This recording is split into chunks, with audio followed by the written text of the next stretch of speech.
receding waters of the Euphrates River, where mud and rock should be, thermal scanners detected heat signatures.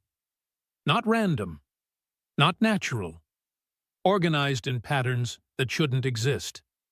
When the team descended into the cave system on March 15th, they expected ancient artifacts, maybe pottery, perhaps some forgotten temple ruins. What they found instead stopped them cold. The chamber stretched deeper than their lights could reach, and along the walls, carved into stone that predates known civilization, were warnings. Not in one language, not in two. In 17 different ancient scripts, all saying the same thing. Bound here until the appointed time. But here's what they're not telling you on the news. Here's what got buried in classified reports and locked away from public view. The chains were empty. Whatever had been imprisoned in that cave beneath the Euphrates, whatever ancient texts warned about for thousands of years, it's not there anymore. And according to biblical prophecy, there's only one reason those chains would be broken now. The seals are opening. The Euphrates River has been drying up for years. Everyone knows that. Climate change, they say. Drought patterns. Dam construction upstream in Turkey. All perfectly logical explanations for why one of the most important rivers in human history is turning into a trickle. But what if the drying wasn't a coincidence? What if something needed the water level to drop? In the book of Revelation, chapter 16, verse 12, there's a specific prophecy. The sixth angel poured out his bowl on the great river Euphrates, and its water was dried up to prepare the way. Prepare the way for what?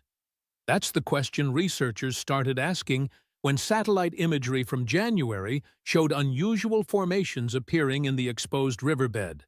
Geometric shapes, stone structures, things that had been hidden underwater for potentially thousands of years. The Turkish government noticed too. Within days, they'd declared the area off-limits.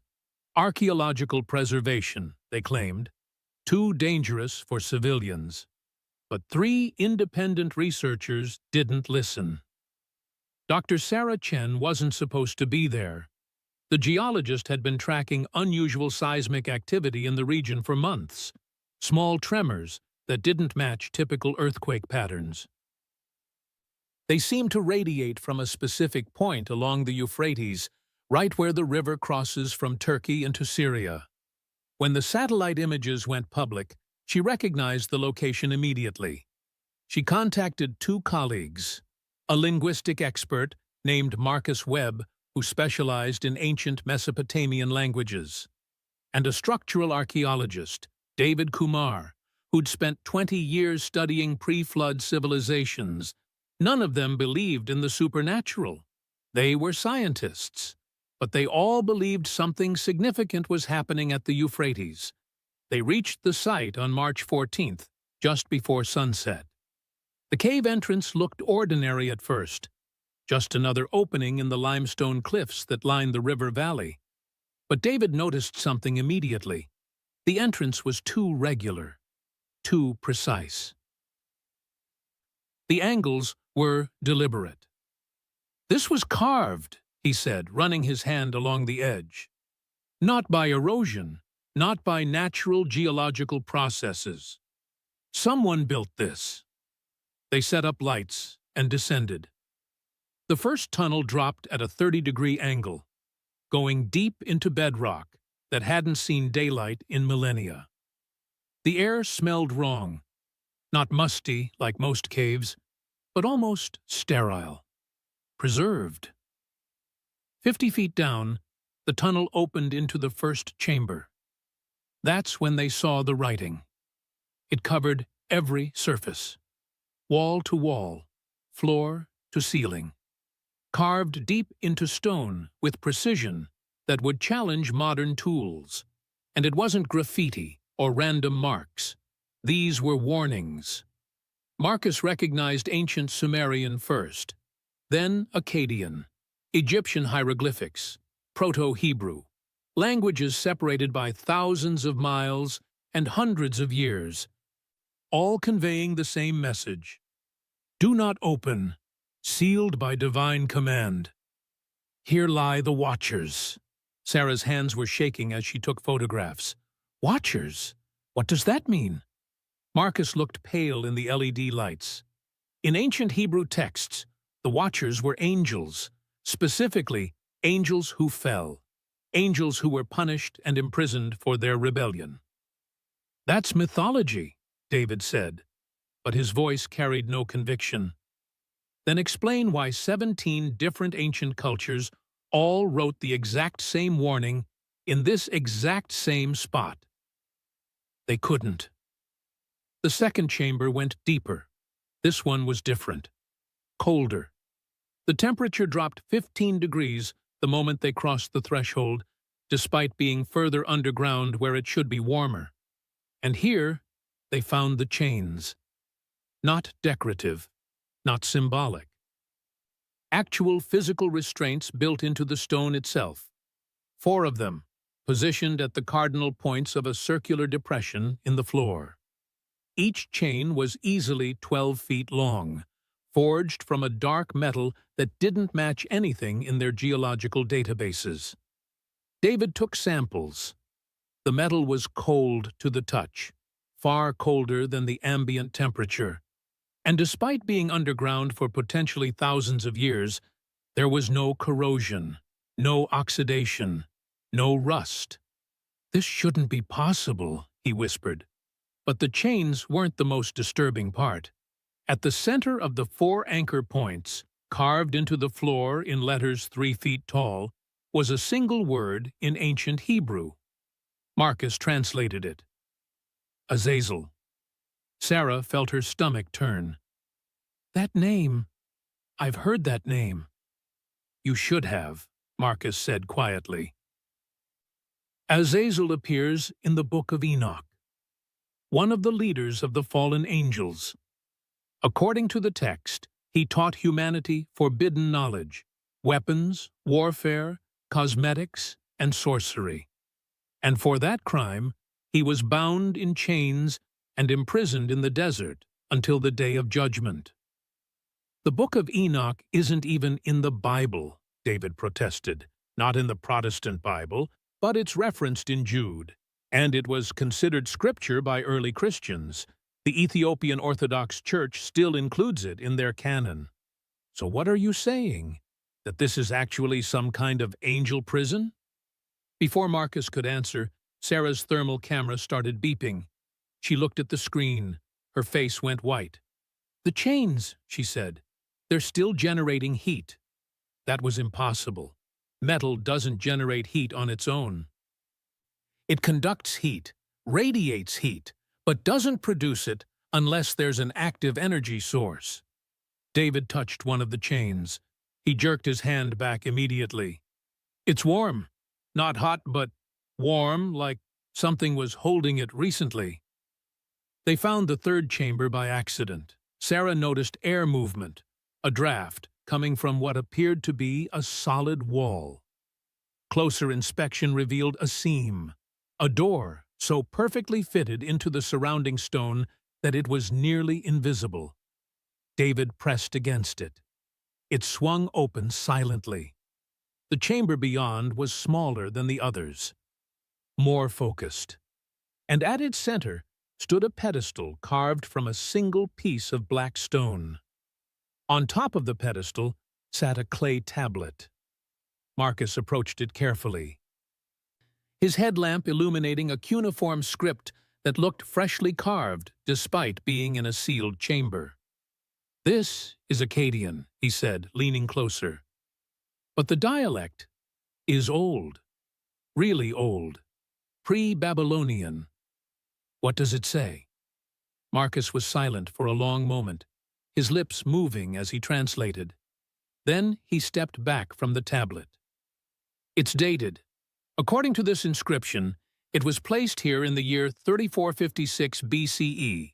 That's over 5,000 years ago.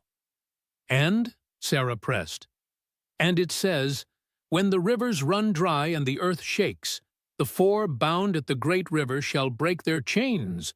The sixth seal approaches. The appointed time is at hand." The room felt suddenly colder. "The sixth seal," David repeated. "That's from Revelation." "The sixth seal is when the sun turns black and the moon turns red like blood," Marcus finished. "When the stars fall from the sky and every mountain and island is moved from its place." "That's apocalyptic prophecy," Sarah said. "End of the world stuff." "Yes?" None of them spoke for a moment. Then Sarah checked her equipment again. The seismic monitors she'd placed at the entrance were showing activity. Small tremors. Rhythmic. Almost like a heartbeat. "We need to see if those chains actually held something," David said finally. "Or if this is all just theater, ancient psychological warfare." They returned to the second chamber. This time they looked closer at the anchor points where the chains connected to the stone. And what they found changed everything. The stone around each anchor point was cracked. Recently. The fractures were fresh. No dust in the breaks, no weathering on the exposed surfaces. Something had pulled against those chains with enough force to fracture solid bedrock. And then Sarah noticed the footprints. They led from the center of the chamber, where the chains converged, toward a passage they hadn't explored yet. A passage that sloped upward, toward the surface. The prints weren't human. The proportions were wrong. Too long. Too narrow. With an arch that suggested something far heavier than any person. David measured them. 15 inches long. 7 inches wide. "This doesn't match any known animal in this region," he said. "It doesn't match any known animal, period," Sarah added.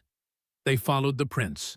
The passage climbed steadily, winding through natural caverns that connected to the man-made chambers below. After 200 yards, they saw light ahead. Real light. Daylight. The passage emerged on a hillside 3 miles from where they'd entered. The opening was concealed by rocks and brush, invisible unless you knew exactly where to look. And outside, in the soft dirt near the entrance, were more prints. Dozens of them, all heading away from the cave. Away from the Euphrates, north and east, toward populated areas. The most recent prints were less than 2 days old. Sarah pulled out her satellite phone, but Marcus stopped her. "Wait. Before you call anyone, you need to understand something.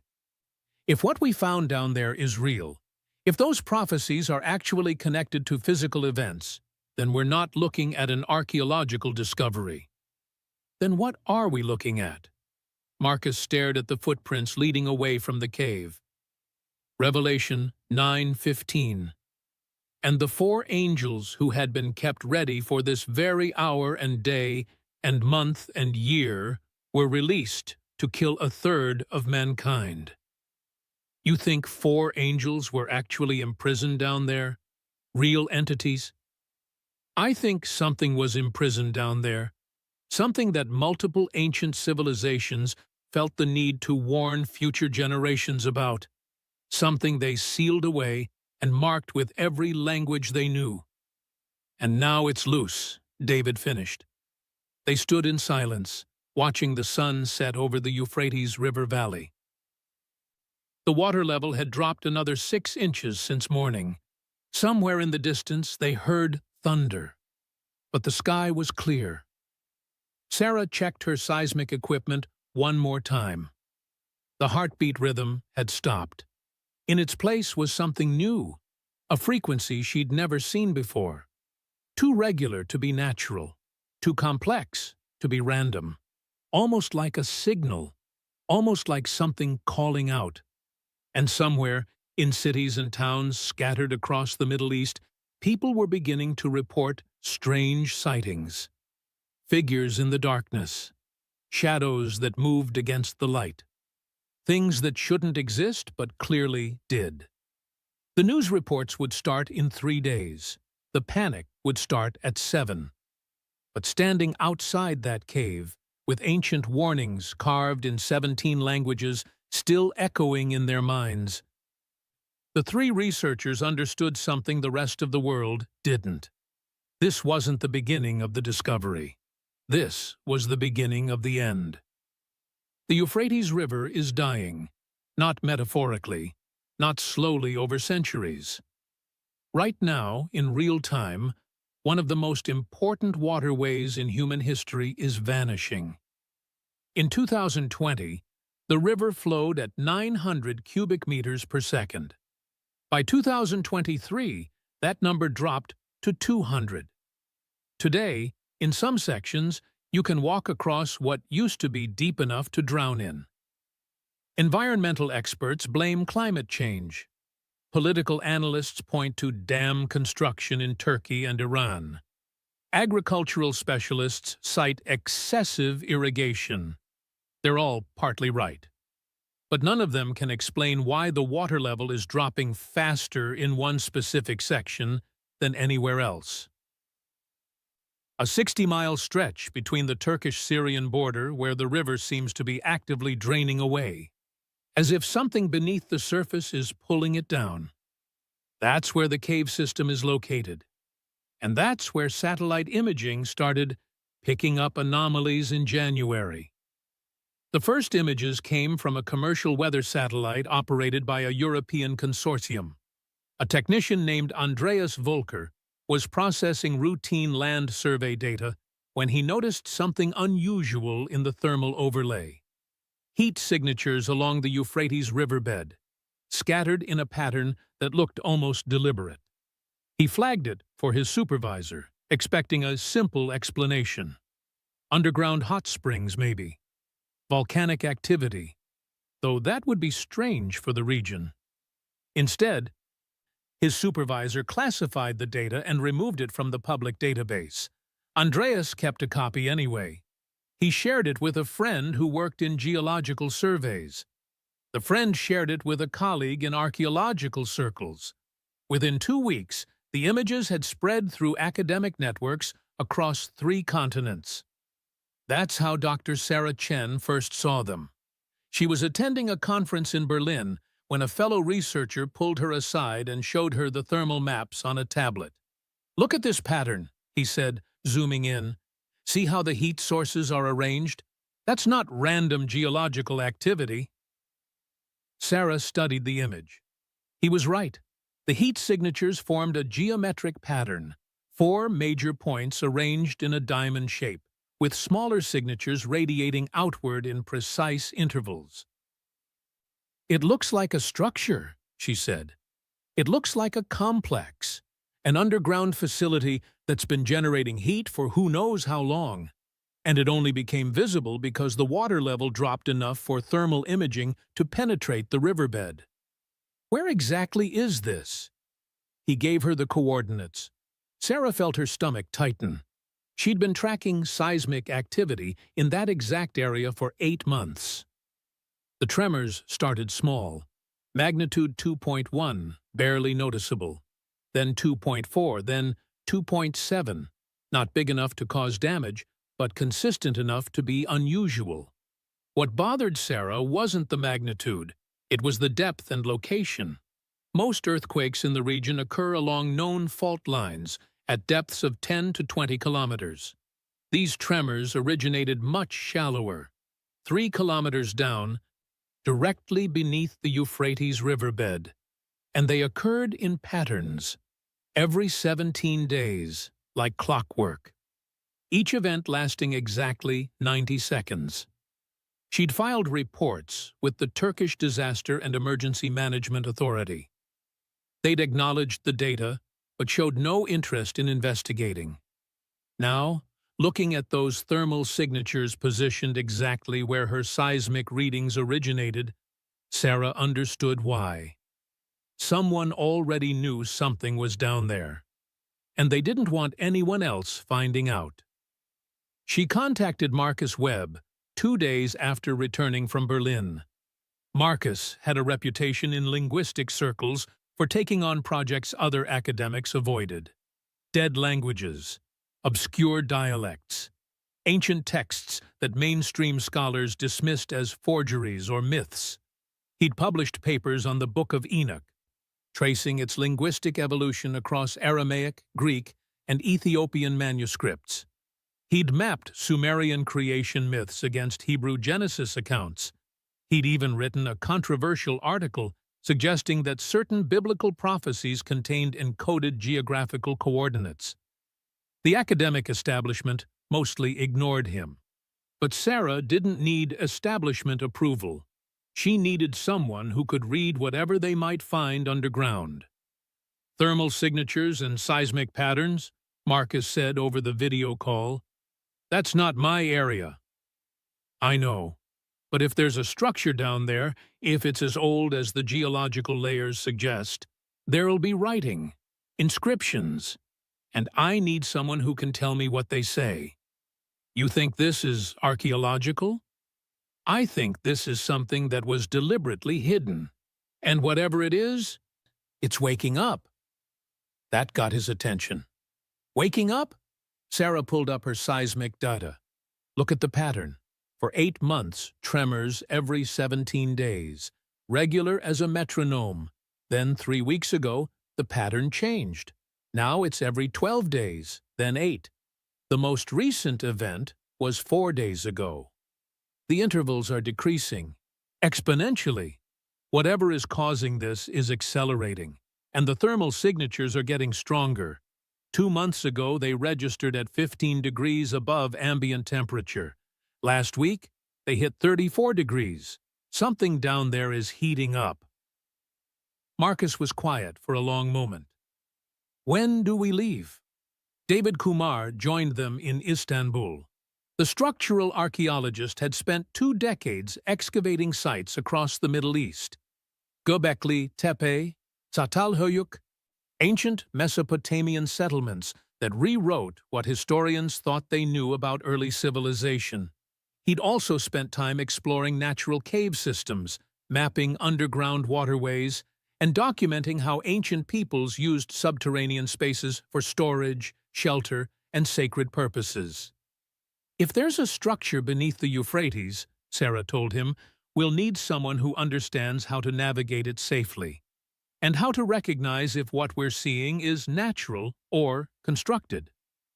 David looked at the satellite images she'd spread across the hotel room desk. That's constructed, he said immediately. Look at the spacing between these thermal points. That's not geological randomness. That's architectural planning. Someone built something down there, and they built it to last. How old are we talking?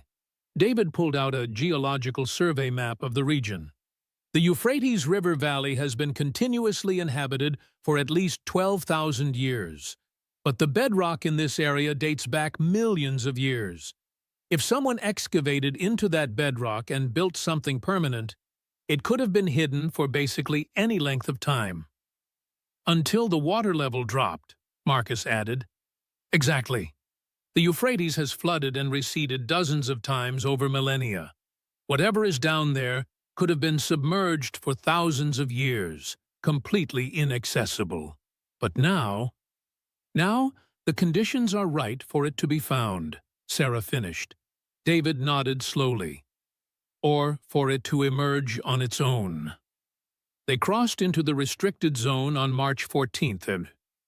The Turkish government had established a perimeter around the area, citing archaeological sensitivity and safety concerns. But the perimeter was poorly maintained, just a few signs and occasional patrols. They waited until after dark, then drove to within 2 miles of the coordinates. The rest they covered on foot, carrying equipment in backpacks designed to look like camping gear. The riverbed was worse than the satellite images suggested. What should have been flowing water was now mostly exposed rock and dried mud. Dead fish littered the banks, their bodies desiccated in the sun. Plant life that once thrived along the river's edge had withered to brown husks. It looked like life was being drained out of the land itself. "There," David said, pointing to an outcropping of limestone cliffs about half a mile ahead. The thermal signatures originated from directly beneath that formation. They approached carefully, scanning for any signs of official presence. But the area was deserted. The cave entrance wasn't visible from ground level. They found it by following a depression in the rock face, a shadow that David's experienced eye recognized as too regular to be natural. He cleared away loose stones and revealed the opening. It was approximately 6 feet tall and 4 feet wide. The edges were smooth, deliberately cut. "This was carved," he confirmed, running his hand along the surface. "Look at these tool marks. They're consistent with Bronze Age metalworking, but the precision is incredible.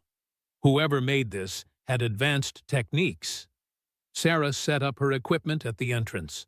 Thermal camera, seismic sensors, air quality monitors. Everything read normal except the temperature. 10 feet inside the cave, the temperature was already 5 degrees cooler than the outside air. Not unusual for caves, but her thermal camera was picking up heat sources deeper in, concentrated points of warmth that shouldn't exist in a sealed underground space. "Heat requires energy," she said. "Either there's a geothermal source down there, or something is actively generating it." "Only one way to find out," Marcus said. They entered. The tunnel descended at a steep angle, carved through solid limestone with a precision that became more impressive the deeper they went. The walls were smooth, not naturally eroded smooth, deliberately smoothed, like someone had taken great care to create an aesthetically pleasing passage. Every 20 feet, they found markings carved into the stone. Simple symbols at first, circles, lines, geometric patterns that might have been decorative or might have been directional. Marcus photographed each one. "These are markers," he said, "similar to what we find in ancient Mesopotamian temples. They're counting down." Counting down to what? To whatever is at the bottom. At 50 feet depth, the symbols changed. Now they were clearly linguistic. Proto-cuneiform mixed with symbols Marcus recognized from early Hebrew scripts. "This is transitional writing," he explained, his voice echoing in the narrow passage. "It dates to a period when different cultures were borrowing from each other's writing systems. Maybe 3000 to 2500 BCE. What does it say?" Marcus traced the symbols with his flashlight. "Warning, danger, sacred space. And this one," he paused. "This one says prison." The tunnel opened into the first chamber. They stood in silence, their lights sweeping across walls covered entirely in writing. Not graffiti, not random carvings. Organized text in multiple languages, arranged in careful columns and rows. Marcus approached slowly, his headlamp illuminating script after script. Sumerian, Akkadian, Egyptian hieroglyphics, ancient Hebrew, Aramaic, Greek, Latin. He kept moving, identifying each one. Persian, Sanskrit, Ethiopian. These represent thousands of years of linguistic evolution, and they're all here, in the same chamber. "How is that possible?" David asked. "It's not, unless people from all these cultures visited this site over millennia, and each added their own warning." "Warning about what?" Marcus began translating, moving from script to script. "Do not break the seal. That's Sumerian. Here lie those who fell from grace. Egyptian, bound by divine command until the day of wrath. That's Hebrew. The watchers sleep in chains. Akkadian. When the rivers fail, the bound shall wake. Greek. Sarah's thermal camera was beeping insistently. "The heat source is directly below us," she said, "and it's strong. 40 degrees above ambient temperature now." The chamber had 3 exits, 2 side passages, and 1 central tunnel that descended further. They took the central route. The second chamber was colder and more focused than the first. This room had a clear purpose. It was circular, approximately 30 feet in diameter, with a domed ceiling that rose to a point 15 feet overhead. And in the center, anchored to the floor at 4 compass points, were the chains. They were massive. Each link was roughly the size of a human head, forged from dark metal that absorbed light rather than reflecting it. David approached slowly, pulling out his analysis equipment. This metal, I've never seen anything like it. It's not iron, not bronze. The density is wrong for both. He took a sample scraping. We'll need proper lab analysis, but preliminary reading suggests this is an alloy that shouldn't exist in ancient metalworking. Why shouldn't it exist? Because the melting point required to forge something like this wouldn't have been achievable until the Industrial Revolution. And even then, the precision of these links. He examined one closely. There are no casting seams, no hammer marks. It's like each link was formed as a single piece. Marcus was focused on the floor at the center of the 4 chains. The name carved there was 3 feet tall, cut deep into solid stone. Azazel, he read aloud. The temperature in the room dropped suddenly, not gradually, instantly, like someone had opened a freezer door. Their breath became visible in the air. That's not possible, Sarah said, checking her thermometer.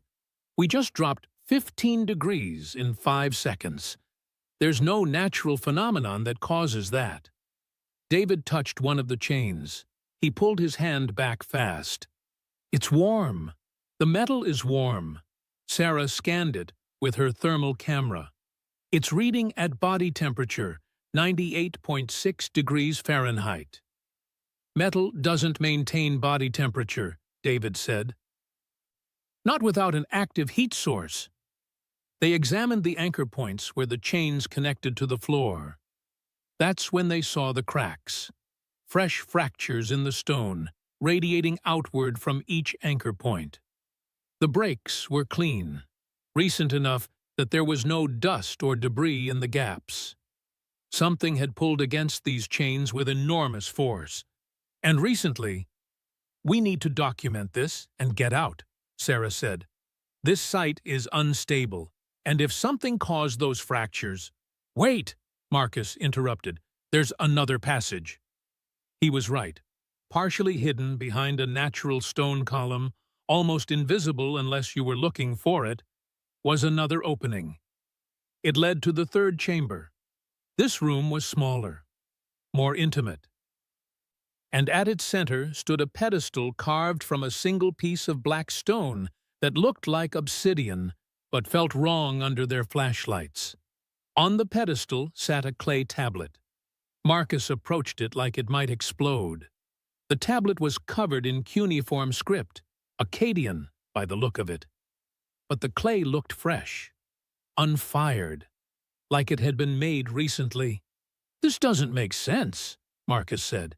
If this chamber has been sealed for thousands of years, this tablet should be dried out, crumbling, but it's still moist.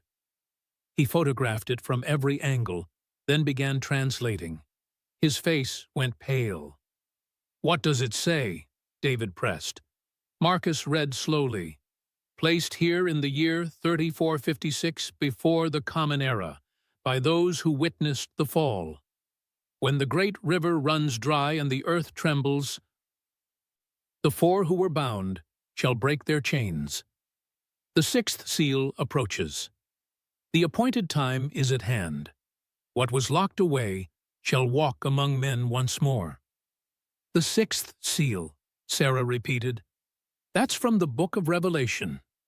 Yes, Revelation chapter 6. It describes the end times, the breaking of 7 seals that lead to the final judgment. And this tablet is talking about the 6th seal like it's imminent, like it's connected to this place. They stood in silence, the weight of the words settling over them. Then Sarah's seismic monitors started alarming. The tremor was small, magnitude 2.3, but it originated directly beneath their feet, less than a kilometer down, and it lasted exactly 90 seconds. When it stopped, they heard something else, a sound from deeper in the cave system, faint but distinct. Metal scraping against stone. "We're leaving," David said. "Now." They hurried back through the chambers, their footsteps echoing in the ancient spaces. But as they passed through the second chamber, the one with the chains, Sarah stopped. "Look at the floor." In the dust that covered the stone, there were prints. Not their prints.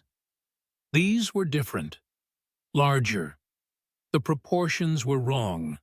Too narrow, too long, with an arch that suggested something much heavier than a human. And they led from the center of the chamber, where the chains were anchored, toward a passage they hadn't explored, a passage that sloped upward, toward the surface. David measured the prints. 15 inches long, 7 inches wide. This isn't human, and it's not any animal I recognize. "How old are they?" Marcus asked. Sarah knelt down, examining the way the dust had settled. "Less than a week, maybe 3 or 4 days." They followed the prints. The passage climbed steadily through natural limestone formations, gradually transitioning from carved tunnel to natural cave. After 200 yards, they saw light ahead, real light, daylight. The passage emerged on a hillside 3 miles northeast of where they'd entered. The exit was concealed behind rocks and brush, invisible unless you knew exactly where to look. And outside, in the soft dirt near the opening, were more prints. Dozens of them, all heading away from the cave, away from the Euphrates, toward populated areas. Sarah photographed them, her hands shaking slightly. "The most recent ones are maybe 48 hours old," she said. "So whatever made these prints," David said slowly, "walked out of that cave 2 days ago." "4 somethings," Marcus corrected. "Look at the pattern. 4 distinct sets of prints, all different sizes, all heading in different directions once they got past the hillside. They spread out, following the tracks as far as they could. North toward the Turkish border, east toward Syria, south along the river valley, west toward Urfa. 4 directions, 4 entities, 4 angels bound at the great river Euphrates." Sarah pulled out her satellite phone. "Who are you calling?" Marcus asked. "I don't know. Someone. The authorities. Someone needs to know about this." "And tell them what? That we broke into a restricted area and found a cave with chains and warnings about fallen angels? They'll think we're insane." "Then what do we do?" Marcus looked at the tracks leading away from the cave. "We document everything. We trace where these tracks lead, and we figure out what was actually imprisoned down there." "You mean who?" David said quietly. The inscriptions were clear. This wasn't a prison for animals.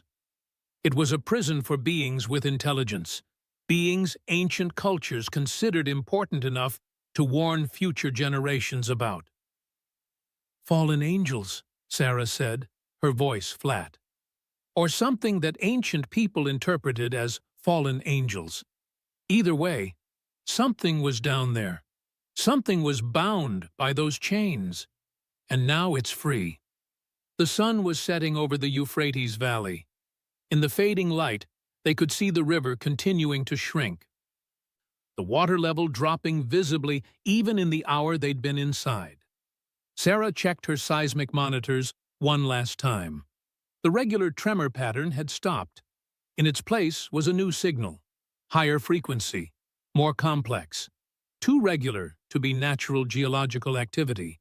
almost like a pulse, almost like a heartbeat. And somewhere in the distance, coming from the direction where one set of tracks had led, they heard what sounded like screaming.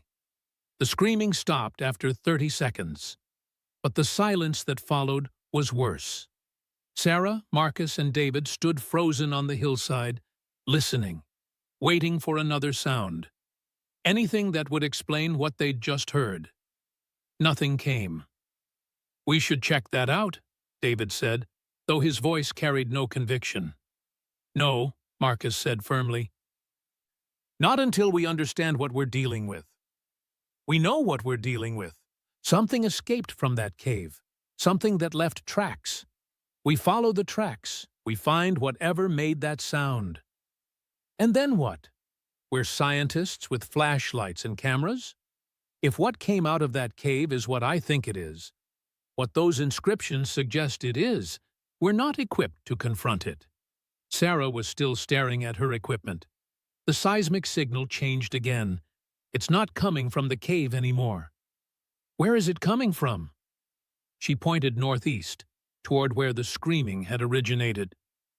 "From there, moving, like it's walking." "Can you track it?" "For now, but if it gets much further, it'll be out of range." They stood in the growing darkness.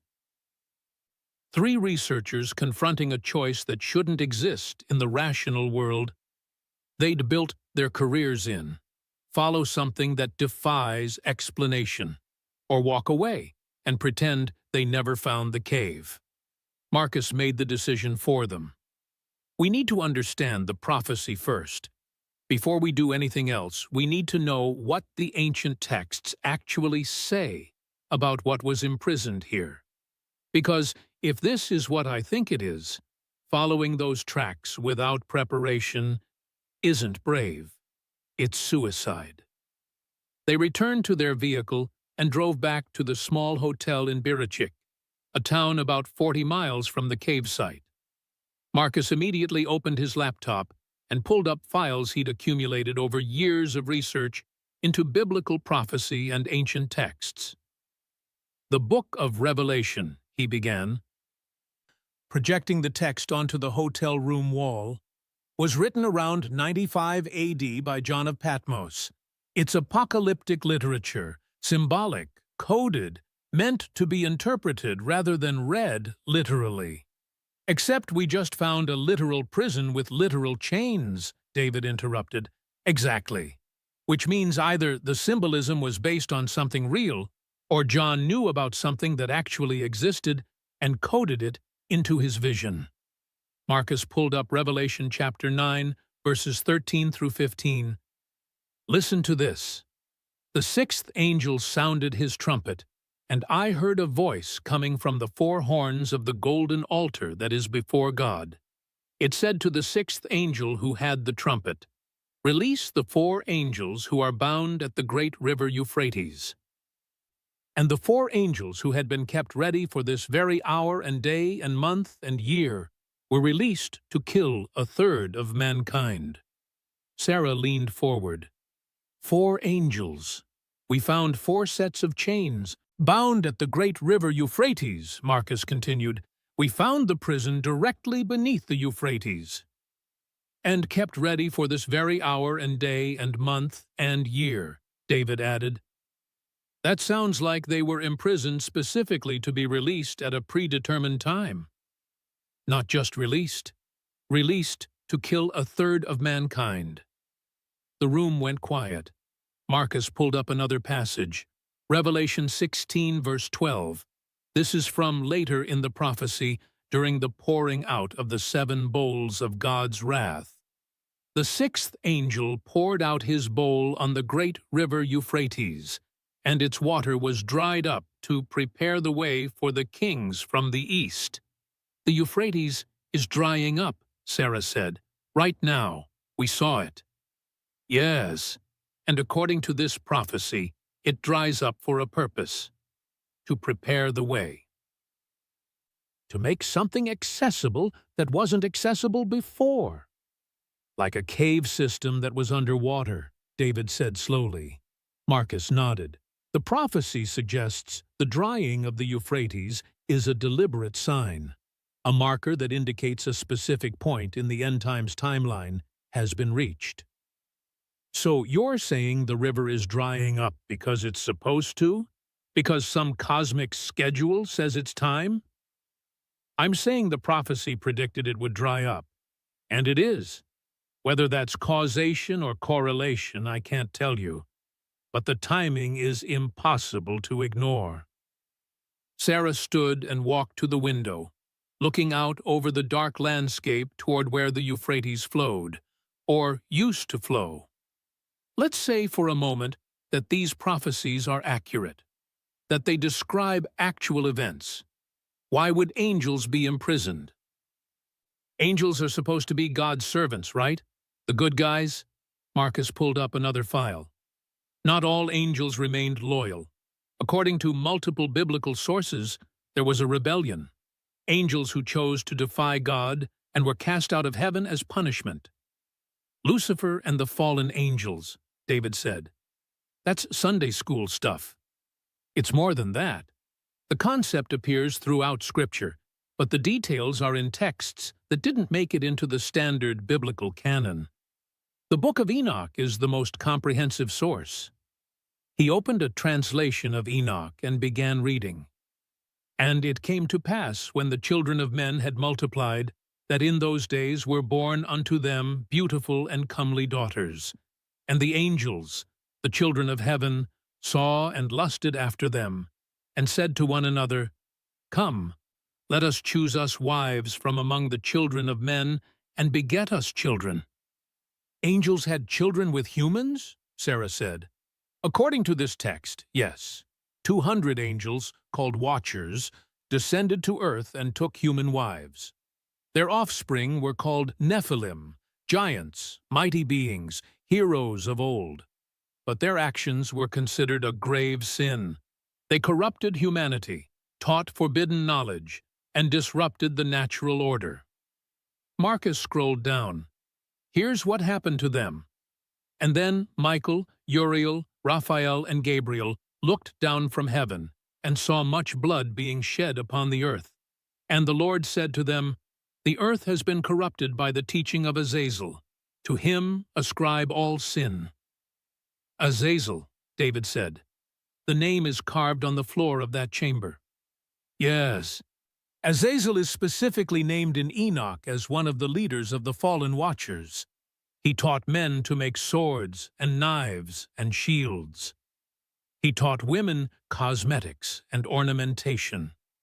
He revealed the secrets of eternal mysteries. And his punishment? Marcus read directly from the text. And the Lord said to Raphael, Bind Azazel hand and foot, and cast him into the darkness, and make an opening in the desert, and cast him therein. Place upon him rough and jagged rocks, and cover him with darkness. And let him abide there forever, and cover his face, so that he may not see light. And on the day of the great judgment he shall be cast into the fire. Bound in darkness beneath rough rocks, Sarah repeated. That's exactly what we found.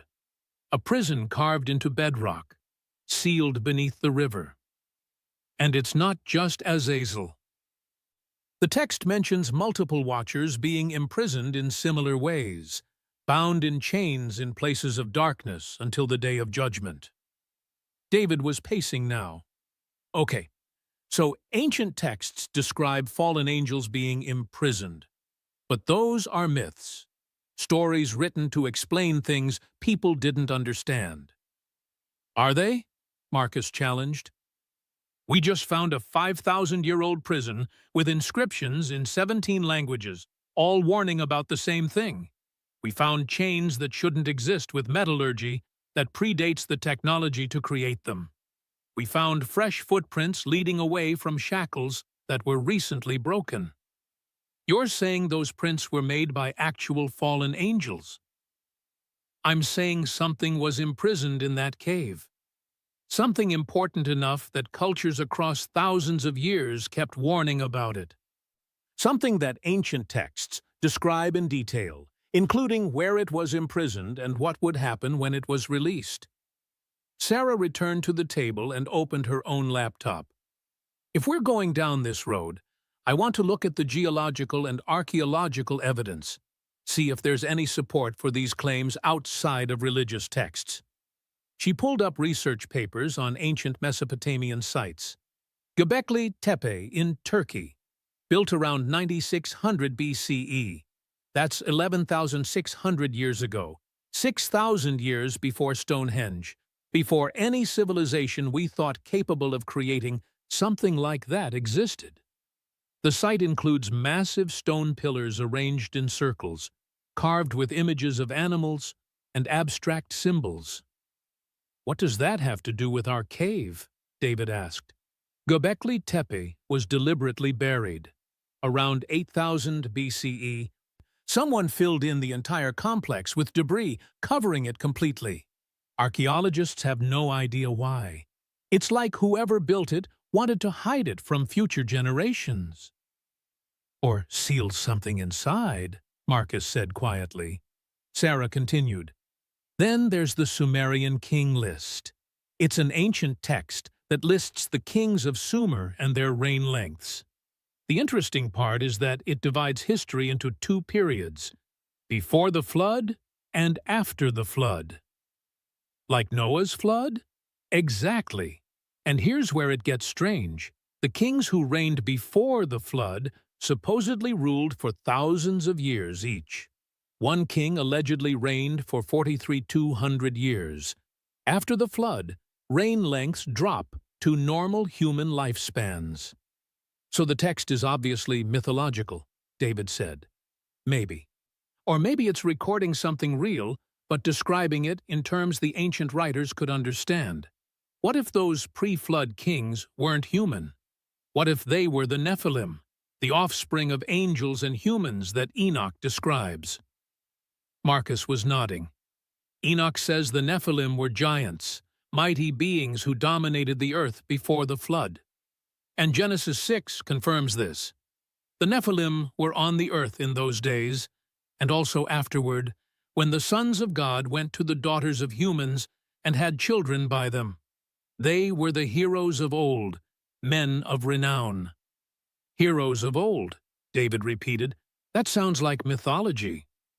Or history recorded as mythology because the truth was too strange to preserve literally." Sarah pulled up another file. "Look at this.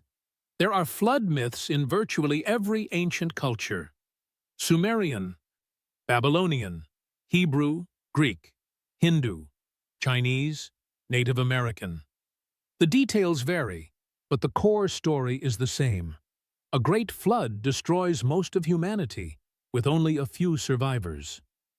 And according to the biblical account," Marcus added, "the flood was sent specifically to wipe out the corruption caused by the fallen angels and their offspring."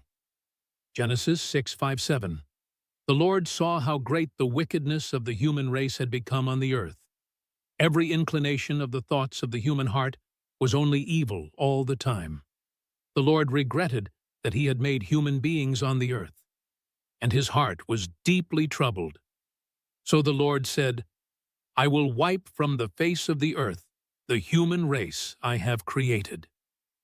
"But if the flood was meant to wipe out the Nephilim and remove the fallen angels' influence," Sarah said, "why imprison the angels? Why not just destroy them?" Marcus pulled up another passage from Enoch. "Because they're immortal. Angels can't die like humans. So instead, they're bound, imprisoned, held until the day of final judgment when they'll be cast into eternal fire." "Held where?" "In places of darkness, under rocks, in the depths of the earth." Marcus looked at them both. "In caves beneath rivers." David sat down heavily. "This is insane. We're sitting here talking about fallen angels and giants and global floods like they're real historical events. Are they any less believable than what we found today? Marcus asked. "You analyzed those chains yourself. You said metallurgy shouldn't exist. The precision shouldn't be possible with ancient tools.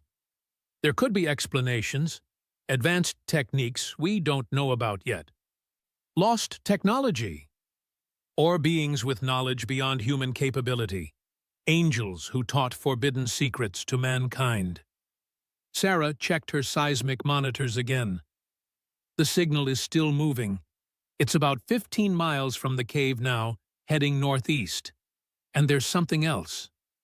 What? I'm picking up 3 other signals, different locations, one heading south, one east, one west. 4 signals, Marcus said. 4 angels bound at the Great River. David stood and walked to the map they'd spread on the table. Okay, let's say for the sake of argument that you're right, that what came out of that cave really is what the prophecies describe. What happens next? Marcus pulled up Revelation 9 again. Verse 15. "And the 4 angels who had been kept ready for this very hour and day and month and year were released to kill 1/3 of mankind." 1/3 of mankind. That's over 2.5 billion people. Yes. How?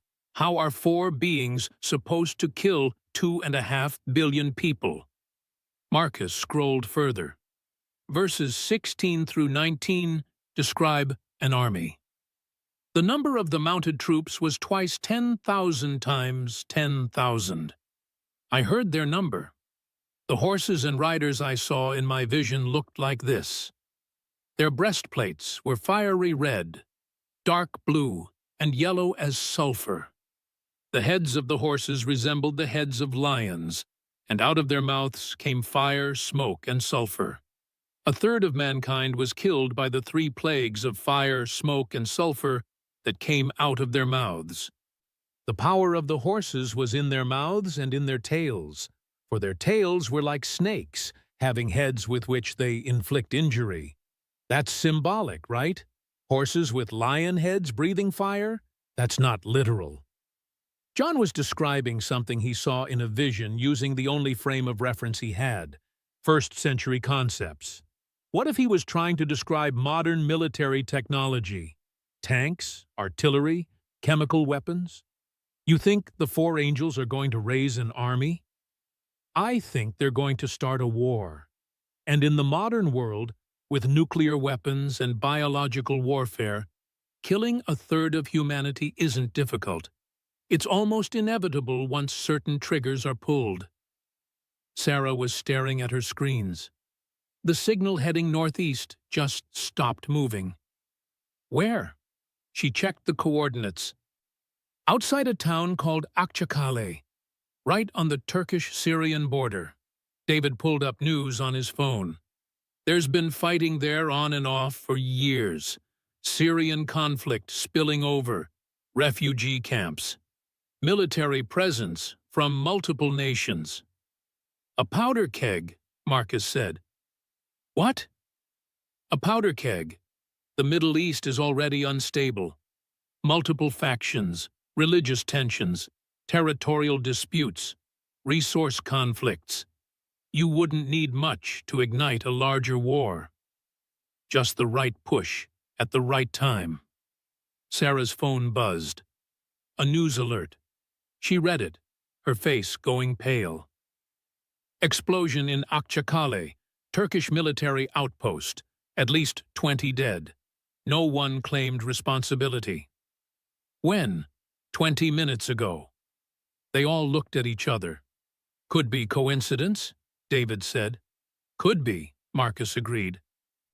Or it could be the first move. Sarah's monitors beeped again. The other signals are approaching populated areas too. One's heading toward Deir ez-Zor in Syria, one toward Mosul in Iraq, one toward Sanliurfa in Turkey. All major population centers, David noted, all strategically important, all in regions with existing conflicts or tensions. Marcus pulled up a map and marked each location. Look at the pattern. They're positioning themselves at key flashpoints, places where a single incident could trigger larger conflicts.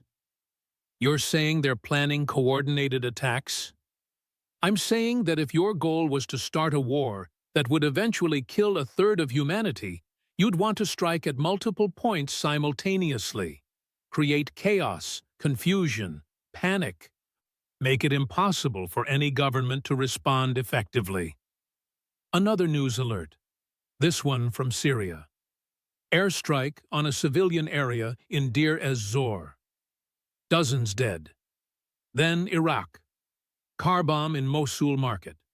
Then Turkey. Fire at a refugee camp near Sanliurfa. 4 incidents. 4 locations. All within 30 minutes of each other. That's not coincidence, Sarah whispered. David was checking multiple news sources on his laptop. Reports are confused. Syrian government blaming rebels. Turkey blaming Kurdish militants. Iraq blaming ISIS remnants. Everyone's blaming different people. Because no one's actually claiming responsibility, Marcus said, which means tensions will escalate. Each faction will assume their enemies are responsible. Retaliations will start. Counter-retaliations. And in a region already saturated with weapons and hatred, that spiral leads to war, Sarah finished. Marcus stood and walked to the window, looking out at the darkness. The book of Revelation describes 7 seals that must be broken before the end times. Each seal brings a new phase of judgment, a new catastrophe. The 6th seal is described in Revelation 6. I watched as he opened the 6th seal. There was a great earthquake. The sun turned black like sackcloth made of goat hair. The whole moon turned blood red, and the stars in the sky fell to earth. Natural disasters, David said. Cosmic events. Or the description of nuclear war. A great earthquake, ground zero detonation. The sun turning black, ash and debris in the atmosphere. The moon turning blood red. Atmospheric distortion from particulates. Stars falling, missiles or ICBMs in flight. You think the release of these 4 angels triggers nuclear war? I think the prophecy describes a sequence of events that leads to the near destruction of humanity. And we just watched the first step happen in real time. Sarah's phone buzzed again. Her sister, calling from London. I need to take this, she said, stepping out into the hallway. She returned 2 minutes later, her face ashen. My sister says the news in Europe is reporting unusual seismic activity. Multiple earthquakes in the Mediterranean. Small ones, but dozens of them in the last hour. Where? Turkey, Greece, Italy, all along fault lines that have been stable for years. Marcus pulled up seismic data on his laptop. She's right. Look at this. Magnitude 3.2 in Crete, 3.8 in southern Italy, 4.1 in western Turkey. All within the last 90 minutes. The 6th seal, David said quietly. A great earthquake. It's starting, Marcus said. Whatever was imprisoned in that cave for thousands of years, whatever those prophecies warned about, it's not waiting. It's moving fast. Sarah looked at her tracking data. The 4 signals are stationary now, like they've reached their destinations and stopped. Or like they've positioned themselves and are waiting for the next phase. The room fell silent, except for the hum of electronics and the distant sound of traffic from the street below. Finally, David spoke. So what do we do? Call the authorities? Tell them we think fallen angels just escaped from a cave and are starting the apocalypse? They'll lock us up for psychiatric evaluation. We document everything, Marcus said. We gather evidence. We track these signals and see what happens next. And we try to understand what the prophecies say comes after this. What comes after this? Marcus pulled up Revelation 9 again and scrolled down to verse 20. The rest of mankind who were not killed by these plagues still did not repent of the work of their hands. They did not stop worshipping demons and idols of gold, silver, bronze, stone, and wood, idols that cannot see or hear or walk. Nor did they repent of their murders, their magic arts, their sexual immorality, or their thefts. Even after a third of humanity dies, people don't change, Sarah said. That's what it says. The judgment continues. More seals are broken. More catastrophes unfold. Until the seventh seal, the final judgment. The end of the current world and the beginning of the new one. David laughed, but there was no humor in it. 3 days ago, we were normal scientists doing normal research. Now we're sitting here discussing the end of the world like it's an actual possibility. 3 days ago, the cave was still sealed, Marcus said. The chains were still intact. The Euphrates was 12 inches higher. Things change fast once certain thresholds are crossed. Sarah checked the news again. More reports coming in. Tensions are escalating across the Middle East. Emergency meetings at the UN. Military mobilizations. The world was reacting exactly as the prophecies suggested it would. And somewhere in the darkness, 4 beings that had been imprisoned for thousands of years were free, watching, waiting, preparing for what came next. The Euphrates River is dying, and nobody is telling you the real reason why. Official reports blame climate change, drought, political disputes over dam construction. All true, all documented, but none of those explanations account for what's happening in one specific 60-mile stretch of the river. The section directly above the cave. Sarah spent the next morning analyzing satellite data going back 5 years. What she found made her hands shake as she typed her notes. "Look at this," she said, pulling up comparative images on her laptop. Marcus and David gathered around. The first image showed the Euphrates in 2019. Wide, flowing, the water a muddy brown that characterized the river for thousands of years. The second image from 2021 showed noticeably lower water levels, still substantial but diminished. The third image from 2023 showed a river barely recognizable. Massive sections of the riverbed are exposed. Islands of rock and dried mud where boats used to navigate. "That's dramatic," David said. "But we already knew the river was shrinking." "Watch this." Sarah overlaid the images and played them as an animation, the years cycling through in sequence. The water didn't just recede uniformly. It pulled away from one specific area faster than anywhere else, the section directly above where they'd found the cave. "See that?" Sarah zoomed in.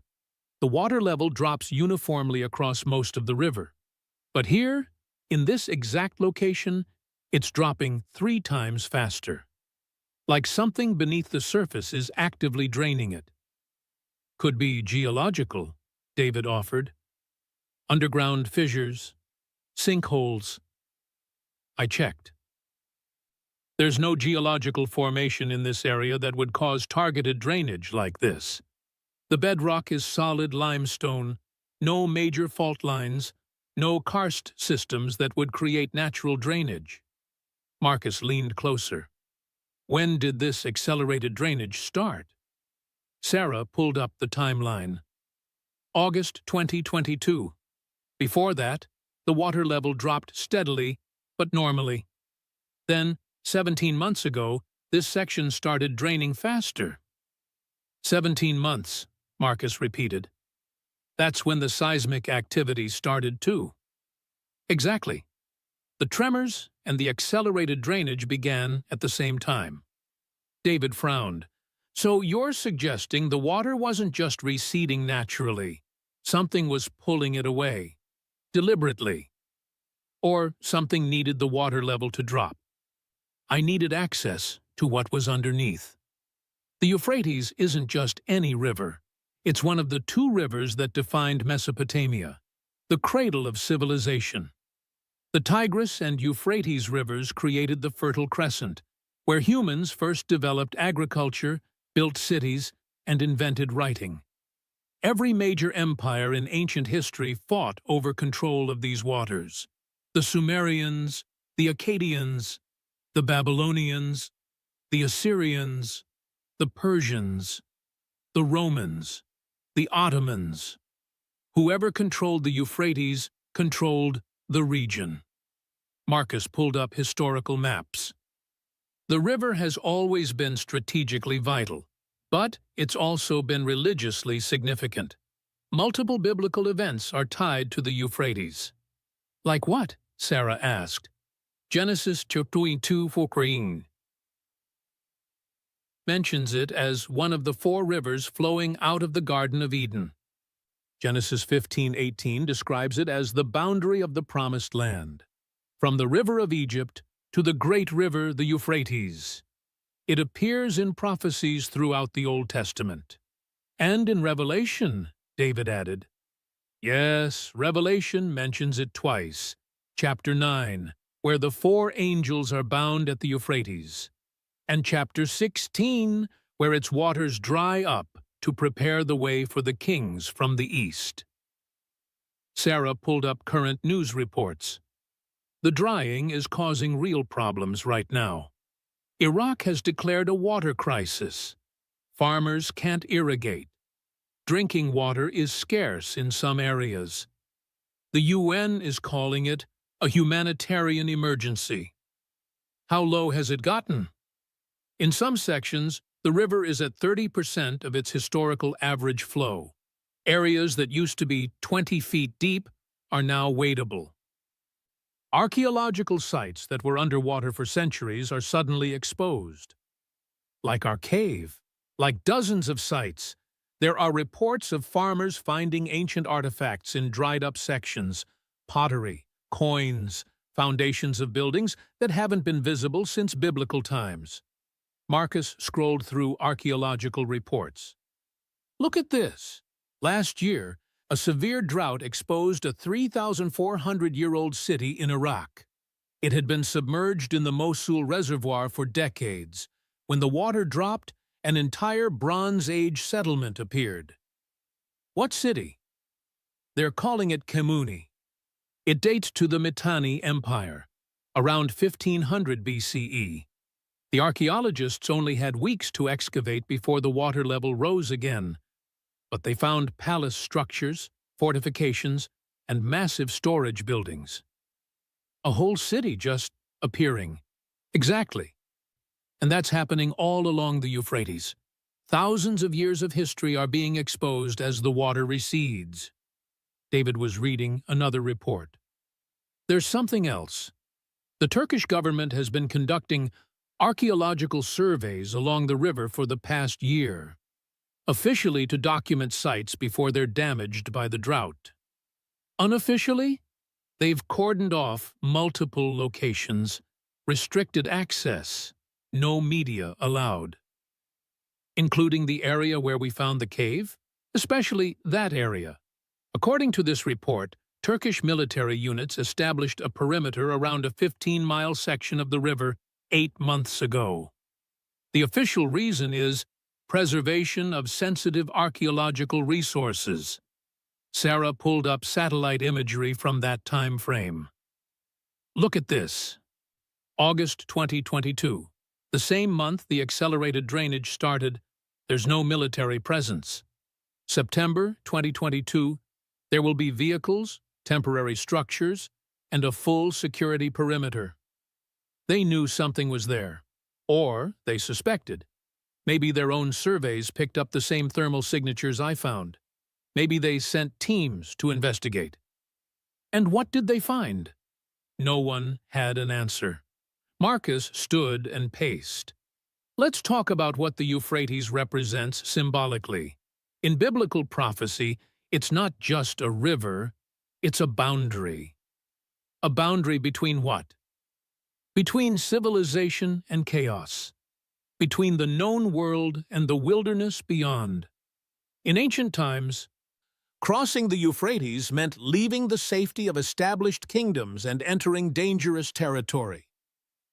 So, when Revelation says the river dries up to prepare the way for the kings from the east, what does that mean? Traditionally, scholars interpret it as removing a barrier, making accessible what was previously blocked. In ancient warfare, rivers were natural defenses. If you wanted to invade from the east, you had to cross the Euphrates. Drying it up removes that obstacle. Sarah saw where he was going. And if something was imprisoned beneath the river, drying it up removes that barrier too. Water as a seal. Water as protection. Remove the water, break the seal. David pulled up geological surveys. Water does act as a natural barrier in some ways. The weight of the river above would create immense pressure on any cavity below, and water can seep into cracks, into sealed spaces. If something was designed to remain dry, to remain sealed, having a river above it would be effective protection. Until the river dries up. Until the river dries up. Marcus returned to his biblical texts. There's another element we haven't discussed, the timing. What about it? Revelation describes the end times as following a specific sequence. The 7 seals are opened in order. Each one brings new judgment, and they happen according to a predetermined timeline for this very hour and day and month and year. You're saying there's a schedule? I'm saying the prophecies suggest events don't happen randomly. They happen when they're supposed to happen. When conditions are right. Sarah pulled up her climate data. The drought in the Middle East has been building for years, but it accelerated dramatically in 2022. Temperatures hit record highs. Rainfall hit record lows. The perfect conditions for the river to drop to critical levels. Natural climate patterns? Or something else? I don't know. Climate scientists have been warning about this for decades. The data supports natural causes. But the timing is remarkable, Marcus finished. David opened a new file on his laptop. I've been researching the metallurgy of those chains. The samples I took, I sent them to a colleague who runs a materials lab. She got back to me this morning. And the alloy doesn't match anything in known metallurgy. It contains elements that shouldn't appear together. The melting point required to forge it would be around 3,000 degrees Celsius. That's beyond what ancient civilizations could achieve. Could it be modern? Something placed there recently? No. The oxidation patterns, the trace element decay, everything suggests extreme age, thousands of years minimum. So we're back to impossible metallurgy in an ancient prison. Unless the ancient builders had knowledge we don't, or access to technology we don't. Or weren't human, Marcus said quietly. They sat with that statement. Finally, Sarah broke the silence. The Book of Enoch says the fallen angels taught humanity forbidden knowledge. Metallurgy was specifically mentioned, right? Marcus nodded. Chapter 8. And Azazel taught men to make swords, and knives, and shields, and breastplates, and made known to them the metals of the earth, and the art of working them. So if the fallen angels taught advanced metallurgy to humans, and then those same angels were imprisoned, the chains holding them would be made with the very knowledge they taught. Fitting, in a way, imprisoned by their own forbidden gifts. David stood and walked to the window. Outside, the sun was climbing toward noon. A normal day in a world that suddenly felt anything but normal. I keep trying to rationalize this, he said. Find explanations that don't involve supernatural entities and biblical prophecies, but every piece of evidence points in the same direction. Which is? That something was imprisoned beneath the Euphrates for thousands of years, that multiple ancient cultures knew about it and left warnings. That the river has been drying up, whether naturally or supernaturally, to expose what was hidden, and that whatever was down there is now free. Sarah checked her tracking monitors. The 4 signals are still stationary. They've been in the same locations for hours now. Where exactly? She pulled up a map. Signal 1, Akçakale, Turkey. Signal 2, Deir ez-Zor, Syria. Signal 3, Mosul, Iraq. Signal 4, Şanlıurfa, Turkey. Marcus marked each location on his own map, then drew lines connecting them. They formed a perfect diamond, with the cave at the center. "That's not random," he said. "No, that's positioning. Strategic placement." "For what?" Before anyone could answer, Sarah's phone buzzed. Another news alert. Water crisis declared in Iraq. The Euphrates at historic low. Millions affected. Then another alert. Iran announces emergency dam release to stabilize water levels. Turkey objects. Then another. Syria mobilizes military units along the Euphrates Valley. The reason is unclear. "The river is becoming a flashpoint," Marcus said. "Countries are already on edge because of the drought. Now they're making moves that could lead to confrontation. Over water rights? Water is life in the desert. Control the water, control the region. Wars have been fought over less." David pulled up historical conflicts. Turkey, Syria, Iraq, and Iran have disputed water rights for decades. Turkey's dams upstream control the flow. Syria and Iraq downstream suffer when Turkey restricts water. It's been a simmering conflict for years, and now the river is at its lowest point in recorded history. Now someone just needs to light the match. Sarah's monitors beeped. Seismic activity, magnitude 3.6, epicenter. She checked the coordinates. Directly beneath where Signal 1 is located. Akçakale. Marcus pulled up news feeds from the area. Reports of tremors. Minor damage to buildings. No casualties yet. Then Signal 2's location. Another earthquake. Magnitude 3.4. Deir ez-Zor. Signal 3. Mosul. Magnitude 3.8. Signal 4. Şanlıurfa. Magnitude 3.5. 4 earthquakes. 4 locations. All within minutes of each other. "The 6th seal," Marcus said. Revelation 6:12. There was a great earthquake. "These aren't great earthquakes," David protested. "They're moderate. Noticeable, but not catastrophic." "Not yet, but Revelation describes a progression. Things escalate. What starts small builds to something overwhelming." Sarah was tracking multiple data streams now. The earthquakes originated at shallow depths, less than 2 kilometers down. That's unusual for this region. Tectonic earthquakes here typically occur much deeper. So these aren't tectonic? I don't think so. I think they're induced, artificially triggered. By what? Sarah pulled up the seismic waveforms. Look at the signature. It's too clean. Natural earthquakes have complex waveforms, multiple frequencies, irregular patterns. These are almost uniform, like something struck the earth with precise force. Something or someone. The signals are still at those exact locations. Right at the epicenters.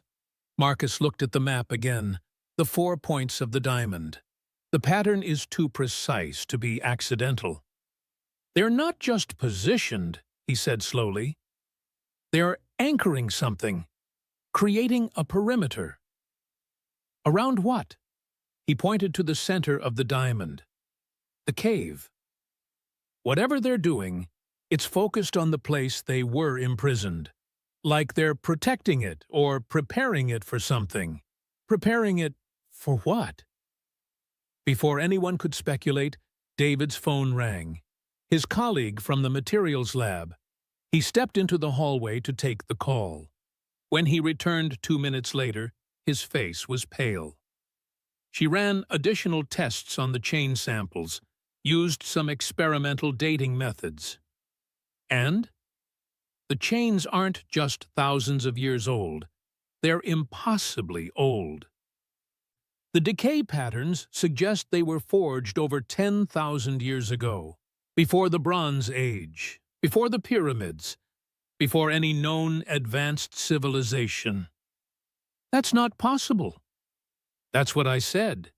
She ran the tests 3 times. Same result. Whatever made those chains existed in an era when humans were still hunter-gatherers. We didn't have metallurgy. We didn't have cities. We barely had tools. But something did, Marcus said. They stood in silence, the weight of that realization settling over them. The Euphrates had been drying for years, exposing secrets buried for millennia. Beneath its waters, something ancient had been imprisoned, something that predated human civilization, something that knew how to forge metal before humans discovered fire. And now it was free, positioned at 4 strategic points, triggering earthquakes, waiting for the next phase of whatever plan had been set in motion thousands of years ago. Outside the window, the sun climbed higher. The Euphrates continued to shrink, and somewhere in the distance, something that shouldn't exist was preparing for what came next. The concept of fallen angels isn't just religious mythology. It's found in virtually every ancient culture, told in different ways, but always carrying the same core truth. Beings from above came down, interfered with humanity, and were punished for it. The Sumerians called them Anunnaki, those who came from heaven to earth. The Greeks called them Titans, divine beings who challenged the gods and were cast into Tartarus. The Hindus called them Asuras, celestial beings who fell from grace. The Egyptians, the Mayans, the Norse. Every civilization has stories of divine beings who descended, who taught forbidden knowledge, who corrupted the natural order. And every civilization describes their imprisonment. Marcus spent the afternoon compiling these parallel accounts, laying them out on the hotel room table like pieces of a puzzle. "Look at the pattern," he said. "Different cultures, different time periods, different languages, but the same basic story." Sarah studied the texts. Why would completely separate civilizations tell the same story if it wasn't based on something real? Exactly. Scholars usually explain it as universal myth-making, humanity's way of explaining natural phenomena or moral lessons. But what if it's not a myth? What if it's history? The most detailed account comes from the Book of Enoch. Written sometime between 300 and 100 BCE, it claims to record the words of Enoch, the great-grandfather of Noah, who walked with God and was taken to heaven without dying. Marcus pulled up the text on his laptop and began reading aloud. Chapter 6. And it came to pass, when the children of men had multiplied, that in those days were born unto them beautiful and comely daughters. And the angels, the children of the heaven, saw and lusted after them, and said to one another, Come, let us choose us wives from among the children of men, and beget us children. 200 angels descended to earth. They landed on Mount Hermon, which sits at the border of modern Lebanon, Syria, and Israel. And they made a pact. They would all transgress together, so none could be singled out for punishment. David leaned forward. Where's Mount Hermon in relation to the Euphrates? Sarah pulled up a map. About 200 miles west. Different location, but same general region. Marcus continued reading. The text names the leaders. Semjaza was the chief, then Azazel, whom we've already encountered, Arachiel, Ramiel, Kokabeel, Tamiel, Ramiel, Danil, Ezequiel, Barakijal, Asael, Armaros, Batariel, Ananel, Zachiel, Samsapil, Satarel, Turel, Jomgel, Sariel. 20 leaders, each commanded 10 angels. Together, they took human wives and taught humanity things that were meant to remain hidden. Like what? Sarah asked. Marcus scrolled down. Chapter 8 lists it specifically. Azazel taught men to make swords, knives, shields, and breastplates, the art of warfare. He taught women to use cosmetics and jewelry, vanity and deception. Semjaza taught enchantments and root-cutting, sorcery and herbalism. Armaros taught the resolving of enchantments, counter-magic. Barakijal taught astrology. Kokabeel taught the constellations, astronomy. Ezequiel taught knowledge of the clouds, meteorology. Arachiel taught the signs of the earth, geology. Shamsiel taught the signs of the sun, solar cycles. Sariel taught the course of the moon, lunar patterns. David interrupted. Wait, these aren't evil teachings. Metallurgy, astronomy, medicine, these are the foundations of civilization. These are things that advanced humanity. Exactly, Marcus said. That's what makes the story so fascinating. The knowledge itself wasn't evil, but humanity wasn't ready for it. Indeed, it turns. We were given advanced understanding before we had the wisdom to use it properly. Like giving nuclear weapons to children, Sarah said quietly. Precisely.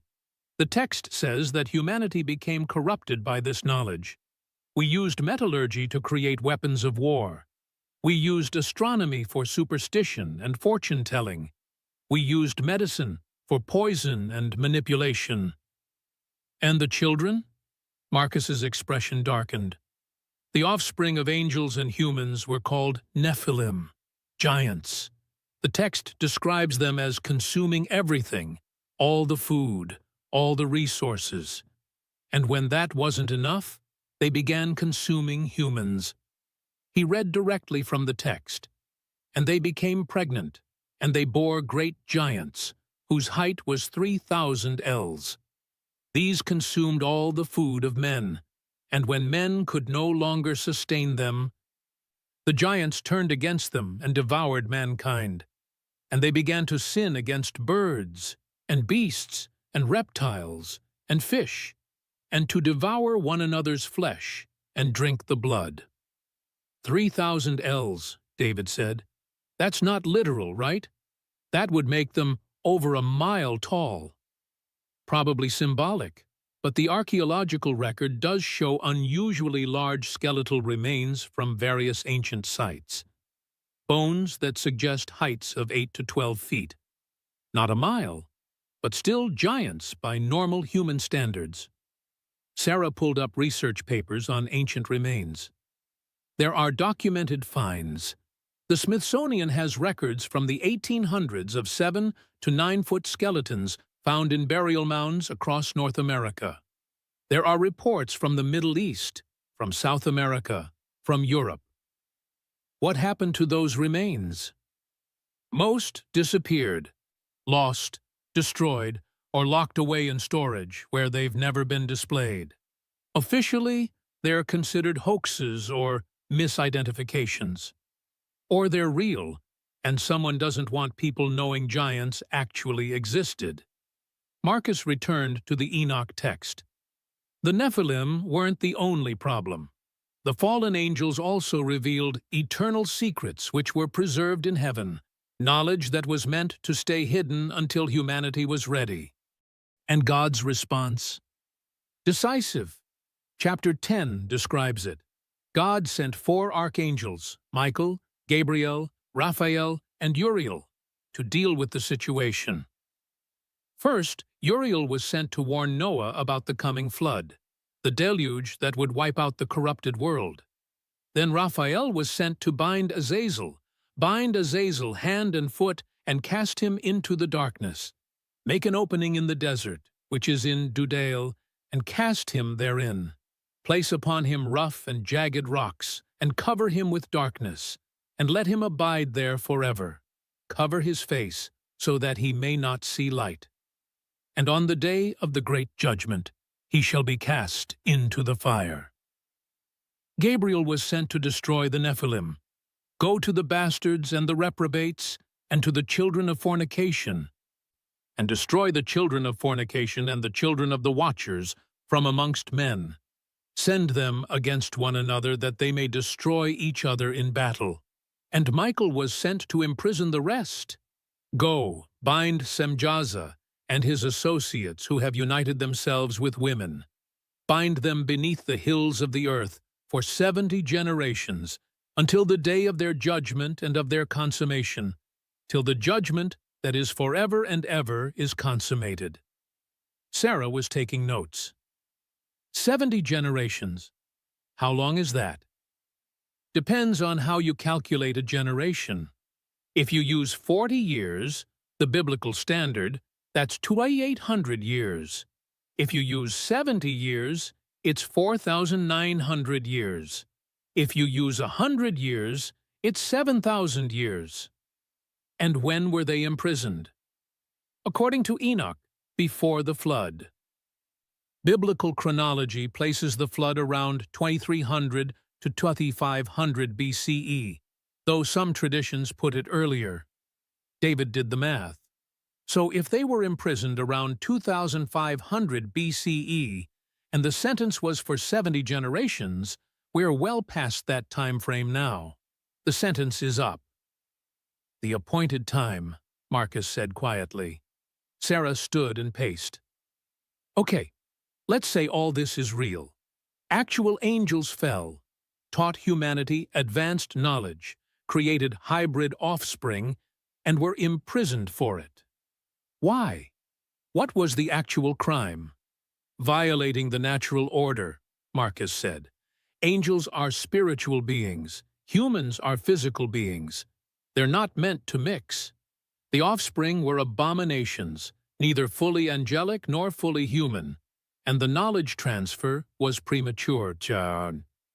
Humanity wasn't supposed to have advanced technology and understanding while still spiritually immature. So God hit the reset button. The flood wiped out the corrupted humans and the Nephilim. The fallen angels were imprisoned, and humanity got a fresh start. Exactly. Noah and his family, 8 people total, survived. They repopulated the earth, but without the corrupting influence of the fallen angels and their hybrid children. David frowned. But if the Nephilim were destroyed in the flood, why do we find references to giants after the flood? The Bible mentions them in Numbers, in Deuteronomy, in Joshua. Goliath was a giant. King Og of Bashan was described as enormous. Marcus nodded. That's one of the mysteries. Genesis 6:4 says, "The Nephilim were on the earth in those days, and also afterward."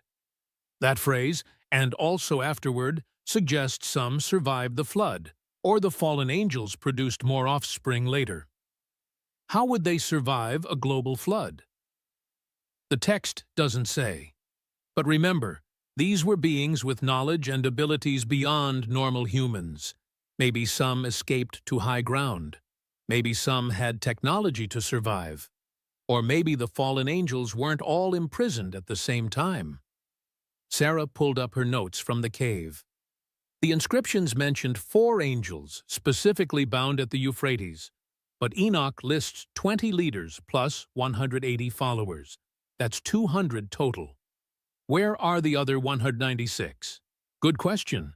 The text says they were bound beneath the hills of the earth, multiple locations. Different prisons for different groups. So there could be other sites like our cave?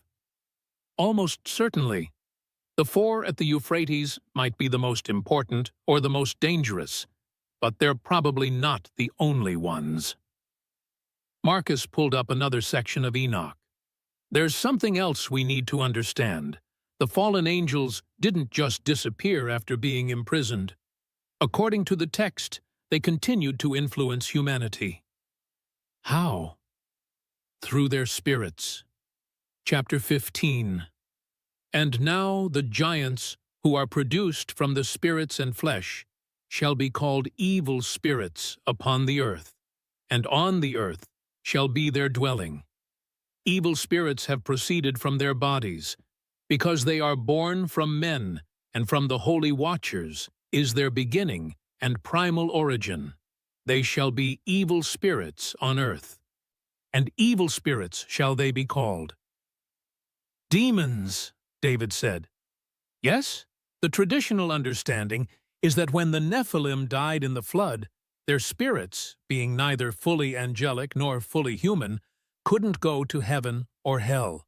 They became disembodied entities, demons, and they've been influencing humanity ever since. So even with the fallen angels imprisoned, their influence continued through demonic activity.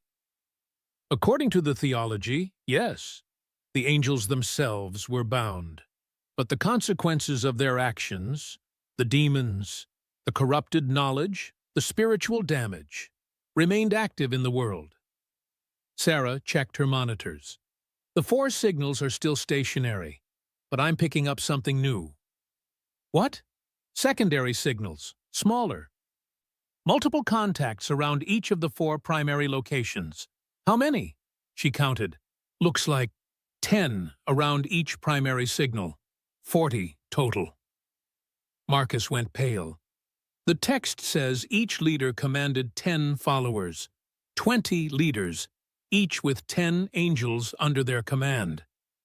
You think the 4 primary signals are the leaders, and the secondary signals are their followers?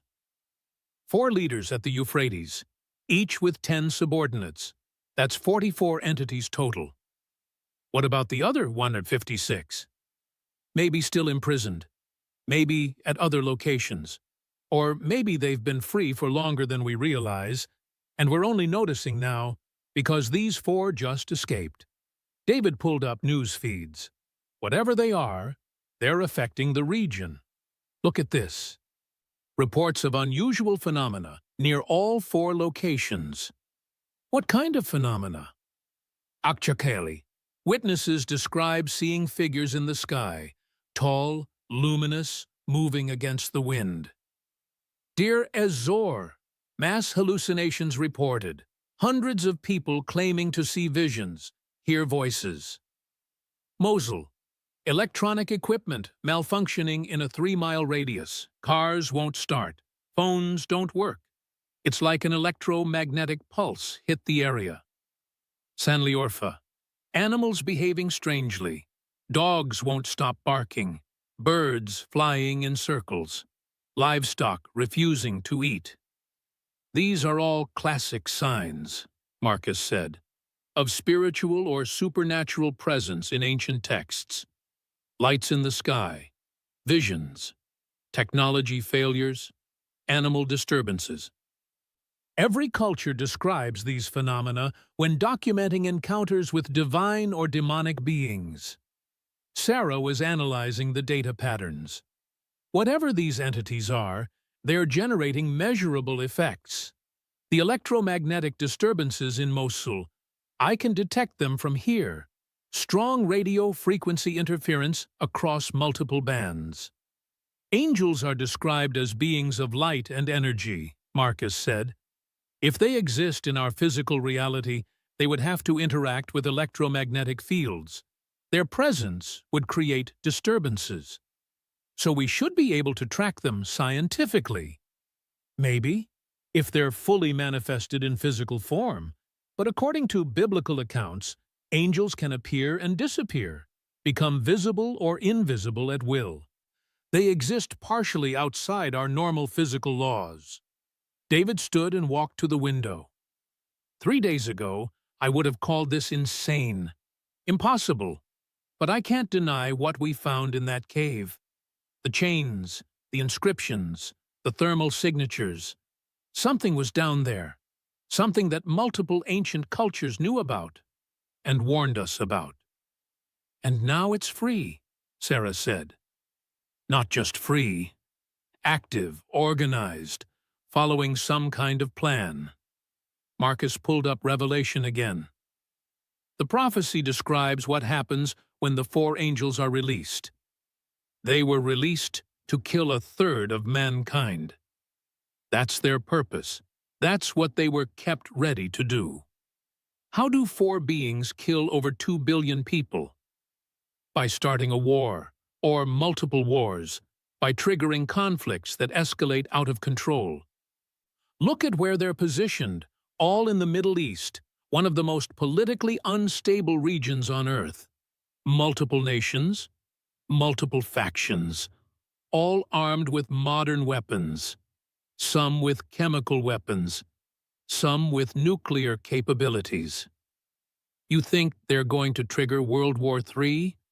I think that's exactly what they're going to do. And the prophecy says humanity won't even realize what's happening. We'll blame each other. We'll see human conflicts and human enemies.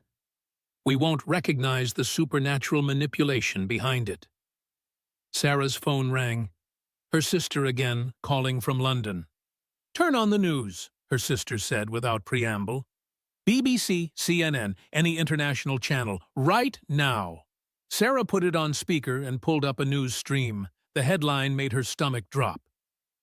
Breaking: major military confrontation at Syria-Turkey border. The reporter's voice was urgent. "We're receiving reports of an exchange of fire between Turkish and Syrian forces near the town of Akçakale.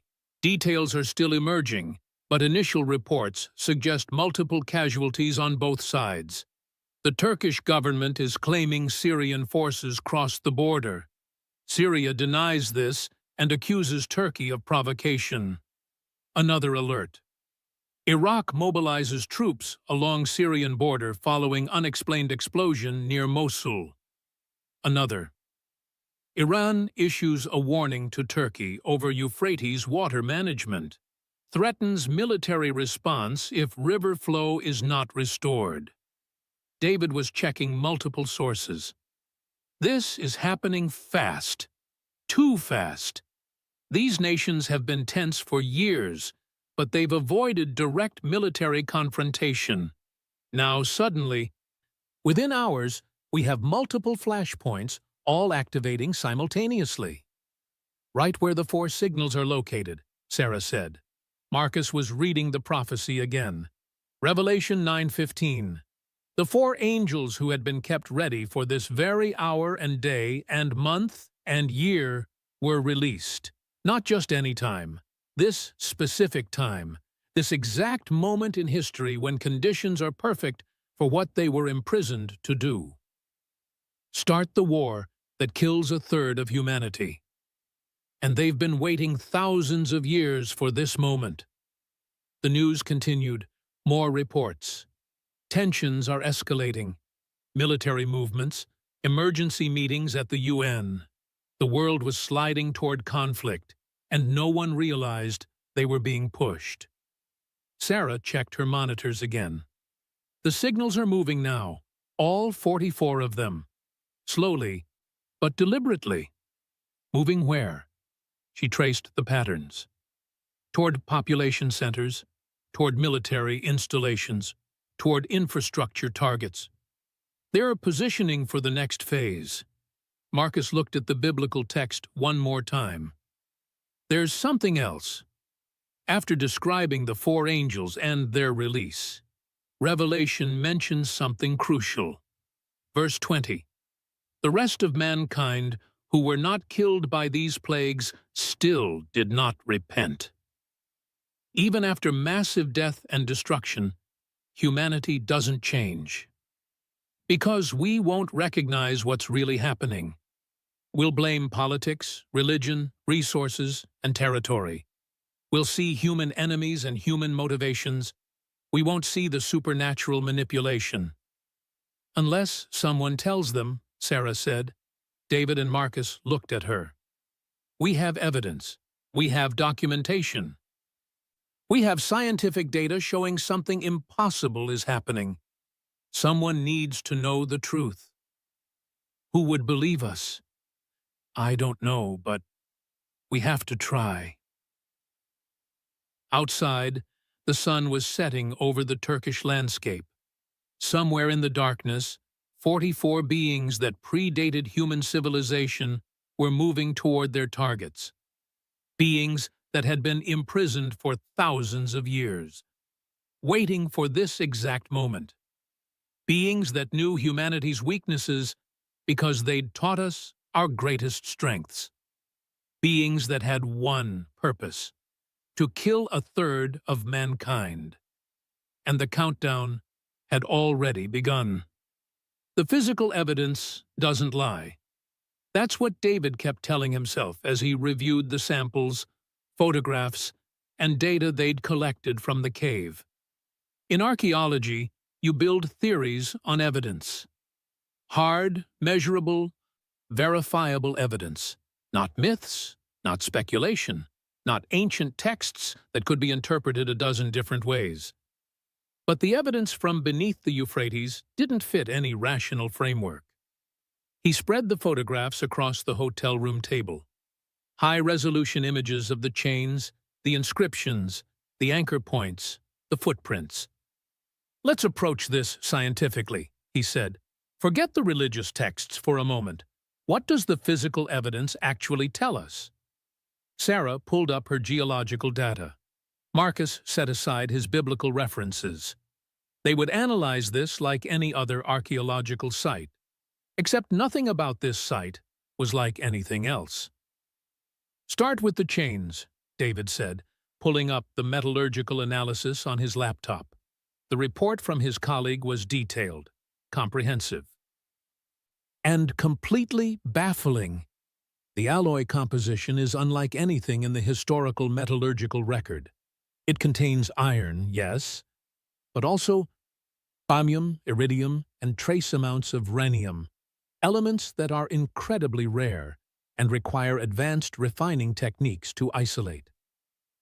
Could ancient peoples have accidentally created this alloy? Sarah asked. No, these elements don't occur together naturally in workable quantities. You'd need to deliberately source them, understand their properties, and have the technology to combine them at extreme temperatures. How extreme? The melting point of this alloy is approximately 3,100 degrees Celsius. For comparison, the hottest fires ancient civilizations could create topped out around 200 degrees. They didn't have the capability to forge this metal. Marcus leaned forward. When do we develop that capability? Industrial Revolution, late 1800s, and even then, working with osmium and iridium required specialized equipment. This level of precision metallurgy shouldn't exist before the 20th century. But your dating suggests over 10,000 years old. I know. I've checked the tests 3 times. The isotope decay doesn't lie. Sarah pulled up images of the chain links. Look at the construction. Each link is seamless. No casting marks, no forge welds, no joins. It's like each piece was formed as a single unit. That's impossible with ancient techniques, David said. Even modern chain manufacturing requires welding or casting with visible seams. These links show no evidence of how they were made. So either someone in the distant past had technology beyond what we currently possess, or something non-human made them. The inscriptions presented their own mystery. Marcus had photographed every surface of the first chamber: walls, ceiling, floor, 17 different languages, all conveying the same warnings. David pulled up the chronological analysis he'd compiled. The oldest script is Sumerian cuneiform. That dates to around 3200 BCE. The newest is Latin, which couldn't have been added before 500 BCE. That's a span of 2,700 years. So people visited this site repeatedly over millennia, Sarah said. Yes, multiple cultures separated by thousands of years, all adding their own warnings to what was already there. That suggests a continuous knowledge of this site's importance passed down through generations. Or the site was rediscovered multiple times, and each culture that found it added their own warning. Marcus studied the images. Look at the placement. The scripts aren't randomly scattered. They're organized. The oldest languages are lowest on the walls. The newer ones are higher, like layers of archaeological deposits, but vertical. Which means people weren't just scrawling messages. They were deliberately preserving and adding to a record. A record of what? Of what was imprisoned here. Of what would happen if it was released. David zoomed in on one section. The level of detail in some of these inscriptions is remarkable. The Akkadian text includes what appears to be astronomical data, positions of stars, planetary alignments. The Egyptian hieroglyphics reference specific dates in their calendar system. Were they documenting when something happened? Or when something would happen? Prophetic dating. When these stars align, when the river fails, when the earth shakes, those kinds of time markers. Sarah pulled up her astronomical software. If we have specific star positions, I can calculate when those alignments occurred in the past or when they'll occur in the future. She input the data from the Akkadian inscription. The program processed for several seconds, then displayed a date. March 2024. 3 weeks from now. That can't be right, David said. Sarah ran the calculation again. Same result. The astronomical alignment described in this inscription, which was carved at least 4,000 years ago, points to a specific date 3 weeks in the future. So they knew. Whoever carved this, they knew when the imprisonment would end. Down to the month and year. Marcus was silent for a moment. Then he pulled up Revelation 9:15 again. The 4 angels who had been kept ready for this very hour and day and month and year. Not approximate timing, exact timing, predetermined thousands of years in advance. David stood and paced. This is impossible. No ancient culture had the astronomical knowledge to calculate planetary positions thousands of years into the future with that level of precision. We do now, Sarah said, with computers and advanced mathematics.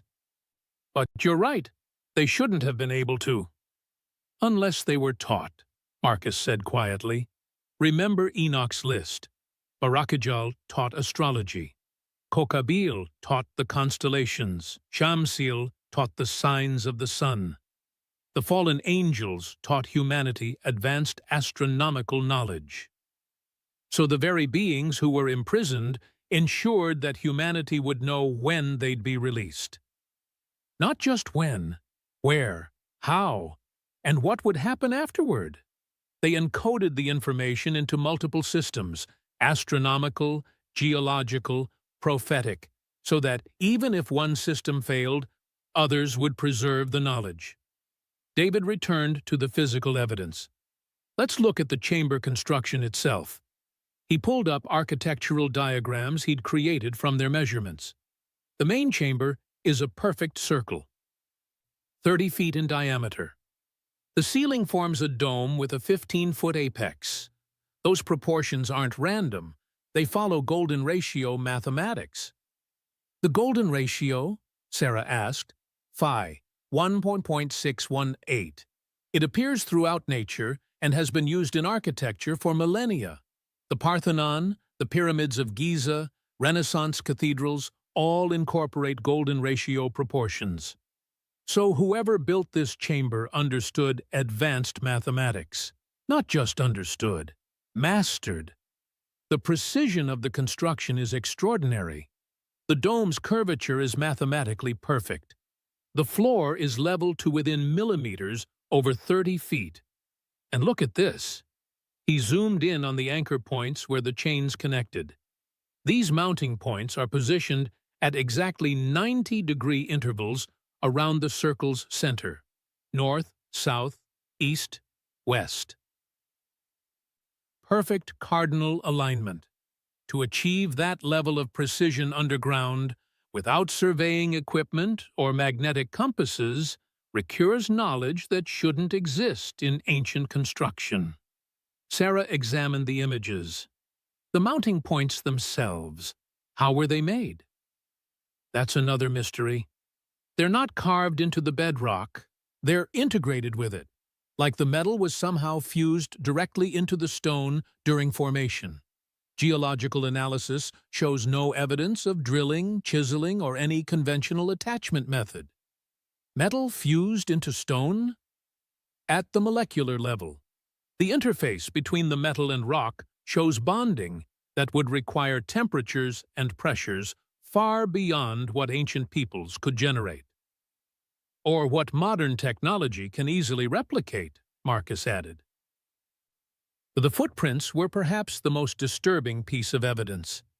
David had made detailed casts of the prints they'd found leading from the chamber. He laid them out on the table now. 15 inches long, 7 inches wide at the ball of the foot. Deep heel impressions suggesting significant weight. The arch is pronounced, much more than human feet. What's the estimated weight of whatever made these? Sarah asked. Based on the depth of impression in the soil and the surface area, I calculate between 400 and 500 pounds. For a single individual? Yes. And look at the stride length. He measured between footprints. 48 inches. That's double a normal human stride. How tall would something need to be to have a 48-inch stride?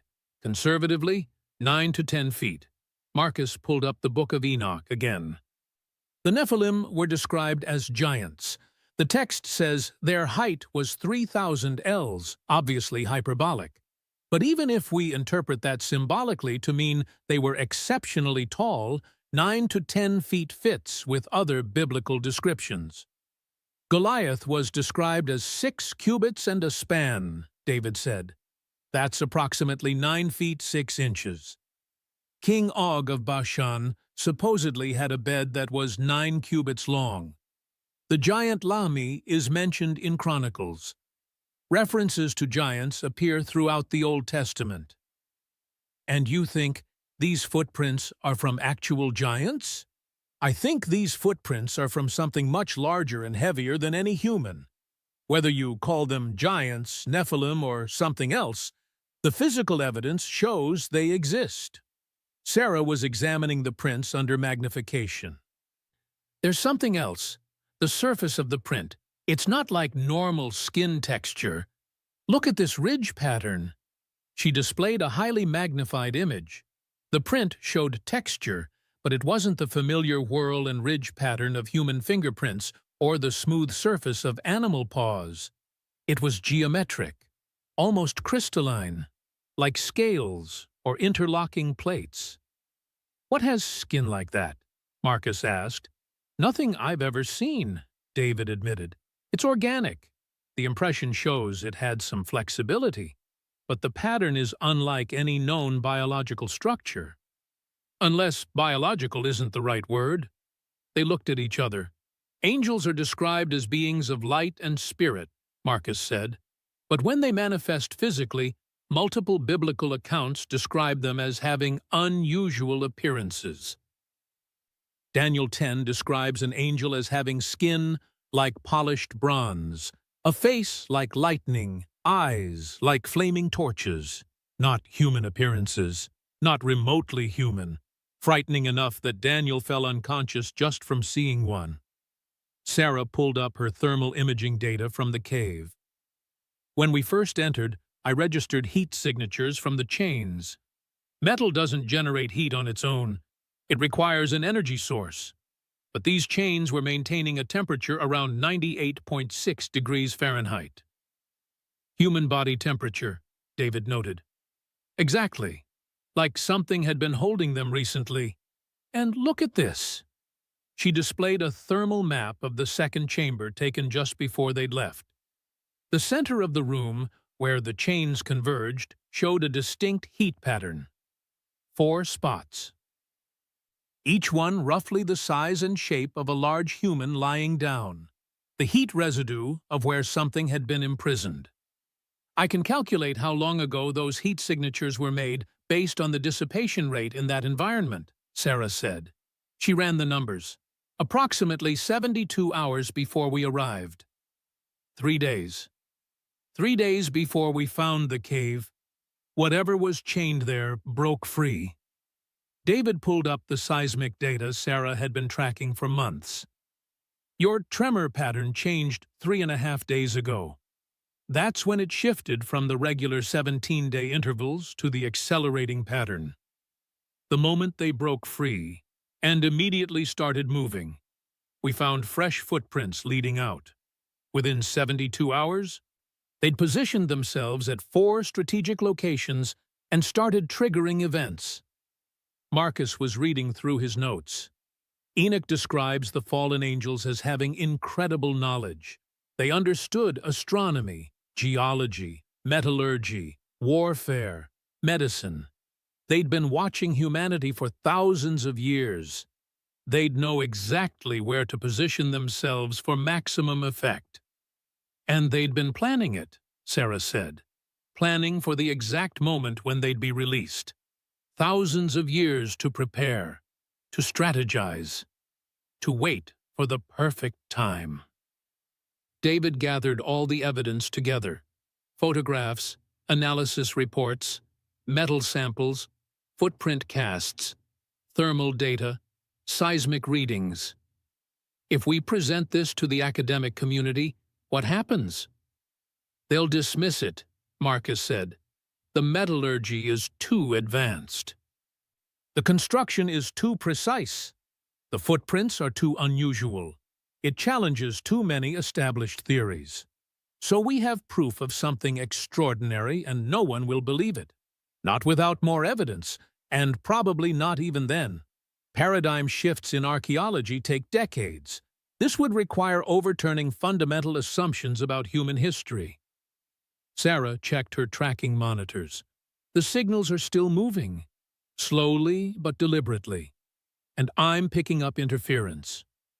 What kind? Radio frequency disruption, getting stronger as the signals move closer to population centers.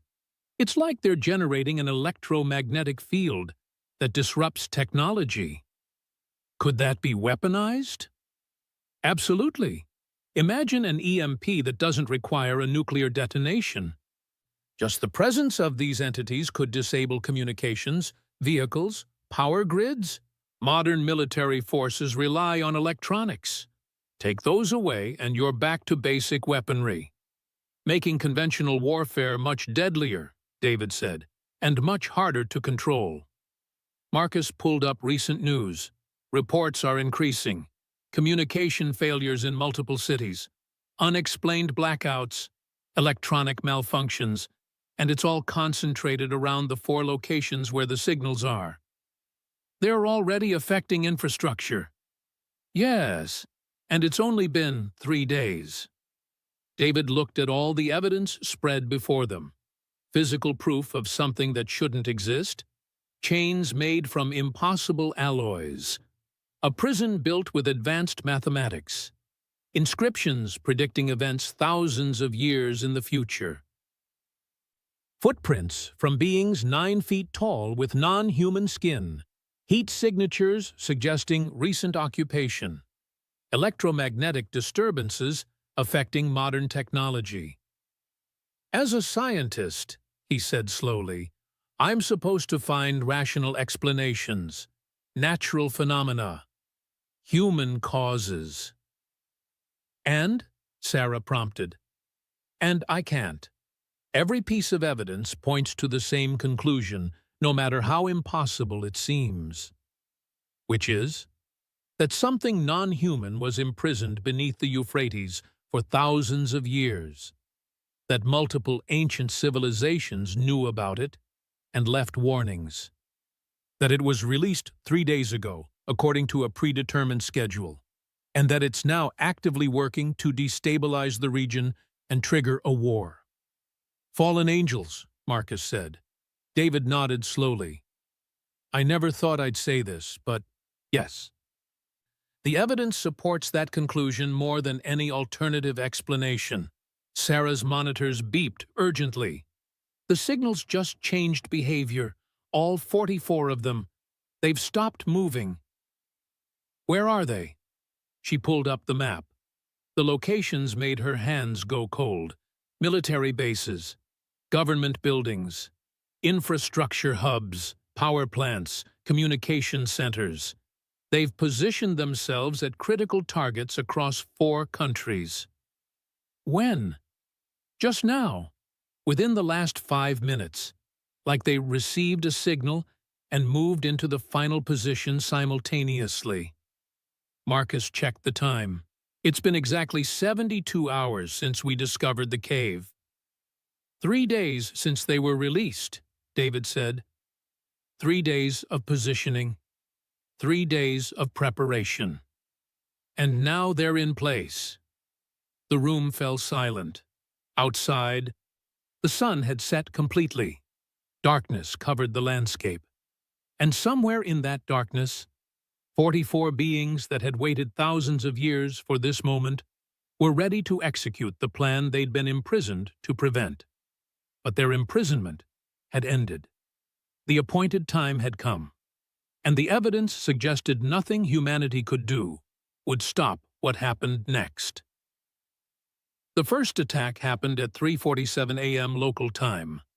A power station outside Archaeological went offline without warning. Not a gradual failure, not a technical malfunction. 1 second it was operating normally. The next, complete shutdown. Within minutes, 3 more substations in the surrounding area failed. By dawn, 500,000 people were without electricity. Turkish officials blamed Syrian sabotage. Syria denied involvement. Accusations flew. Tensions that were already high exploded into open hostility, and Sarah's monitors showed one of the signals positioned exactly at the epicenter of the first failure. It's starting, she said, watching the news reports multiply across her screens. David and Marcus crowded around. The news feeds were chaotic. Breaking reports from multiple locations, contradictory information. Panic began to spread. Explosion at military depot near Deir ez-Zor. The Syrian government blames Turkish-backed rebels. Communication blackout in Mosul. Iraqi authorities are investigating a possible cyber attack. Mass evacuation ordered in Sanliurfa after reports of gas leak at industrial facility. 4 cities, 4 incidents, all within an hour of each other, and all exactly where the signals had positioned themselves. This isn't coincidence, Marcus said. No, this is coordinated, precise. They're triggering events designed to look like human conflicts. Sarah pulled up social media feeds from the affected areas. The posts were disturbing. From Archaeological. Saw something in the sky last night. Lights moving wrong, not planes, not drones. Something else. From Deir ez-Zor. My phone doesn't work. My car won't start. Nothing electronic works. What's happening? From Mosul. The animals are going crazy. Dogs barking all night. Birds flying into buildings. My neighbor's livestock broke through fences and ran. From Sanliurfa. I saw a man standing on the roof across the street. Too tall. Wrong proportions. When I looked away and looked back, he was gone. Eyewitness accounts that would normally be dismissed as panic, misidentification, or imagination. But Sarah had data showing exactly where the signals were during each sighting. They're being seen, she said. Not clearly, not by everyone, but people are noticing something wrong. Marcus scrolled through the posts. Look at the pattern. Electronic failures. animal disturbances, unusual figures. These are the same phenomena reported throughout history during supernatural encounters. You think they're manifesting physically? I think they're transitioning between spiritual and physical states. Revelation describes angels as having this capability. They can appear as humans, as beings of light, or as their true forms. Daniel, Ezekiel, John, all describe angels appearing in ways that terrify human witnesses. David pulled up historical accounts. There are reports throughout history of similar phenomena preceding major conflicts or disasters. Unexplained lights before battles, electronic disruptions before World War II was even a concept, animal behavior changes before earthquakes, tsunamis, catastrophes. You're saying these signs have appeared before? I'm saying maybe those historical accounts weren't superstition. Maybe they were real observations of supernatural activity that we dismissed because we didn't have a framework to understand them. The news reports were escalating. By 8 a.m., Turkish military units were mobilizing toward the Syrian border. By 9 a.m., Syrian forces were taking defensive positions. By 10 a.m., Iraq was requesting an emergency UN Security Council meeting. By 11 a.m., Iran was issuing warnings about regional stability. The entire Middle East was reacting to events that had started just hours earlier, and the reactions were exactly what would lead to wider conflict. Sarah tracked troop movements on military monitoring sites. This is moving faster than any normal diplomatic crisis. Countries are jumping straight to military responses without the usual diplomatic channels. Like they're being pushed, Marcus said, or influenced. Remember, the fallen angels taught warfare. They understand how conflicts start, how to manipulate fear and anger, how to push leaders toward decisions they might not normally make. David was reading analysis from military experts. Pentagon sources are confused. They're seeing military movements that don't match normal patterns. Aggressive posturing without the typical build-up. Like someone skipped the warning phase and went straight to confrontation. Because someone did. Something did. Sarah's phone rang. Her sister in London, voice shaking. Sarah, what's happening? The news is saying there might be war in the Middle East. Are you safe? Where are you? I'm okay. We're away from the immediate areas. The news is saying this came out of nowhere. Yesterday, everything was tense but stable. Today, it's falling apart. I know. What aren't they telling us? Sarah looked at Marcus and David. What could she say? That fallen angels had escaped from an ancient prison and were triggering the events? Just stay safe. Keep watching the news. And if things get worse, if you hear about wider conflicts, get somewhere secure. You're scaring me. I know. I'm sorry. Just trust me. She hung up and sat down heavily. How do we warn people? How do we explain what's really happening? We can't, Marcus said quietly. Who would believe us? We barely believe it ourselves, and we have physical evidence. So we just watch the world slide toward war, knowing the real cause? Unless we can find a way to stop it. How do you stop beings that have been planning this for thousands of years? Beings with knowledge and power beyond human capability. No one had an answer. By noon, the situation had deteriorated further. A Turkish fighter jet was shot down near the Syrian border. Turkey claimed it was unprovoked. Syria claimed it had violated their airspace. Both sides were probably right. Both sides were being manipulated. Iraqi military units were exchanging fire with unidentified militants near Mosul. Casualties on both sides. Iranian naval vessels were taking unusual positions in the Persian Gulf. Saudi Arabia was putting forces on high alert. Israel was activating reserve units. Every nation in the region was reacting to perceived threats, real and imagined. And at the center of it all, 4 signals remained stationary, watching, waiting. Marcus pulled up Revelation 9 again. Verse 16 describes what comes next. The number of the mounted troops was twice 10,000 times 10,000. That's 200 million. 200 million soldiers? David said. That's impossible. Is it? China has the world's largest standing army, 2 million active personnel. The U.S. has 1.4 million. Russia, India, North Korea, Iran, Pakistan, add them up and you get tens of millions.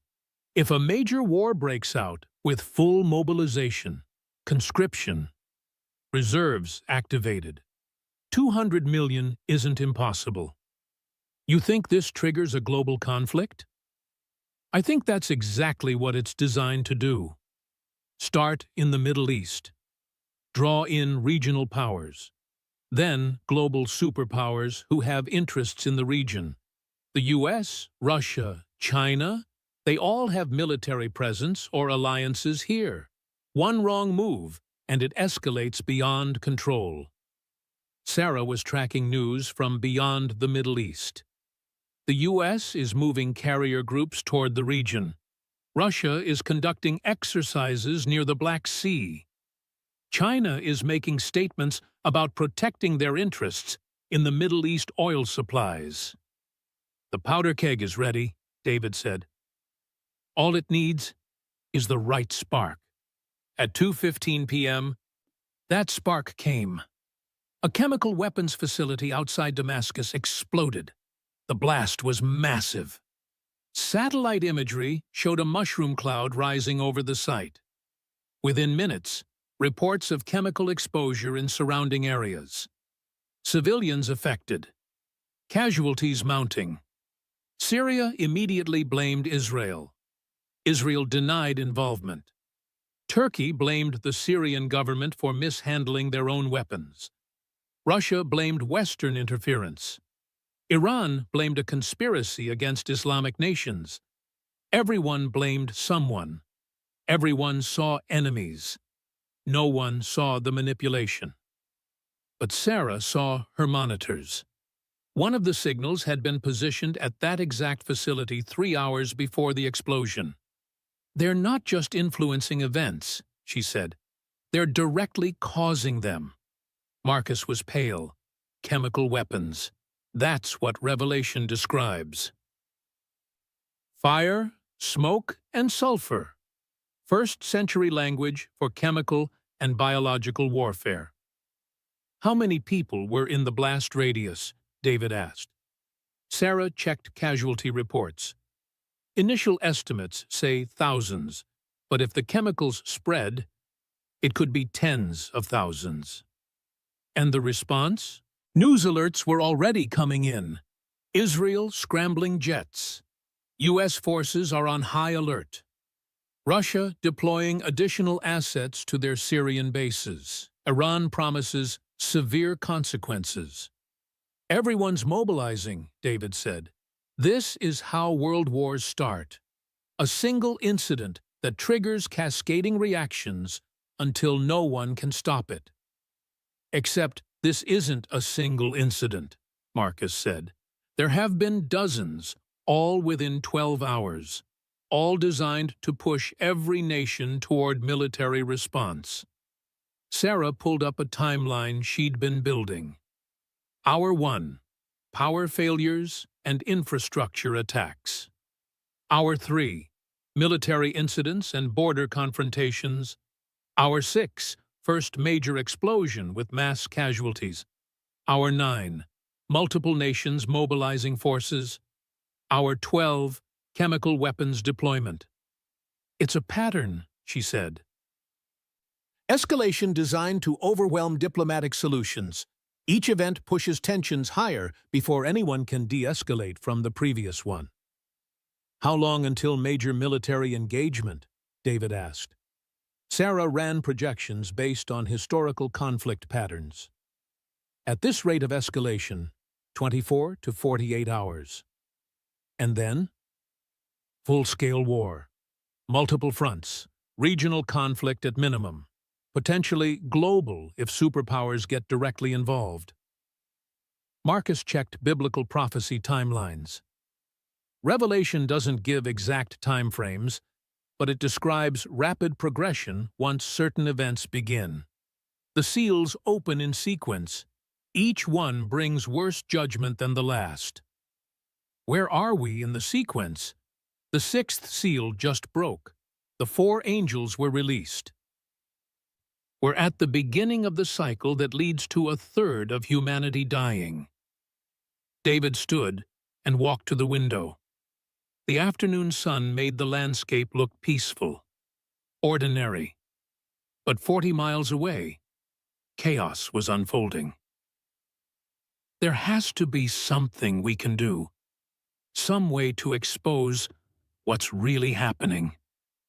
Even if we could expose it, would it matter? Sarah asked. Would people believe supernatural causes over human conflicts? Or would they dismiss it as conspiracy theory and continue fighting? Probably the latter. Then what's the point? Marcus was reading through Revelation's later chapters. According to the prophecy, humanity doesn't stop the cycle once it starts. It runs its course. The judgment continues until the very end. So we're helpless? I didn't say that. But stopping a war that's being orchestrated by supernatural beings who've been planning it for millennia? That might be beyond human capability. By 4 p.m., the situation had spread beyond the Middle East. Stock markets were crashing globally as investors panicked about potential war. Oil prices spiked to record highs. Airlines were canceling flights to the entire region. Embassies were beginning evacuations.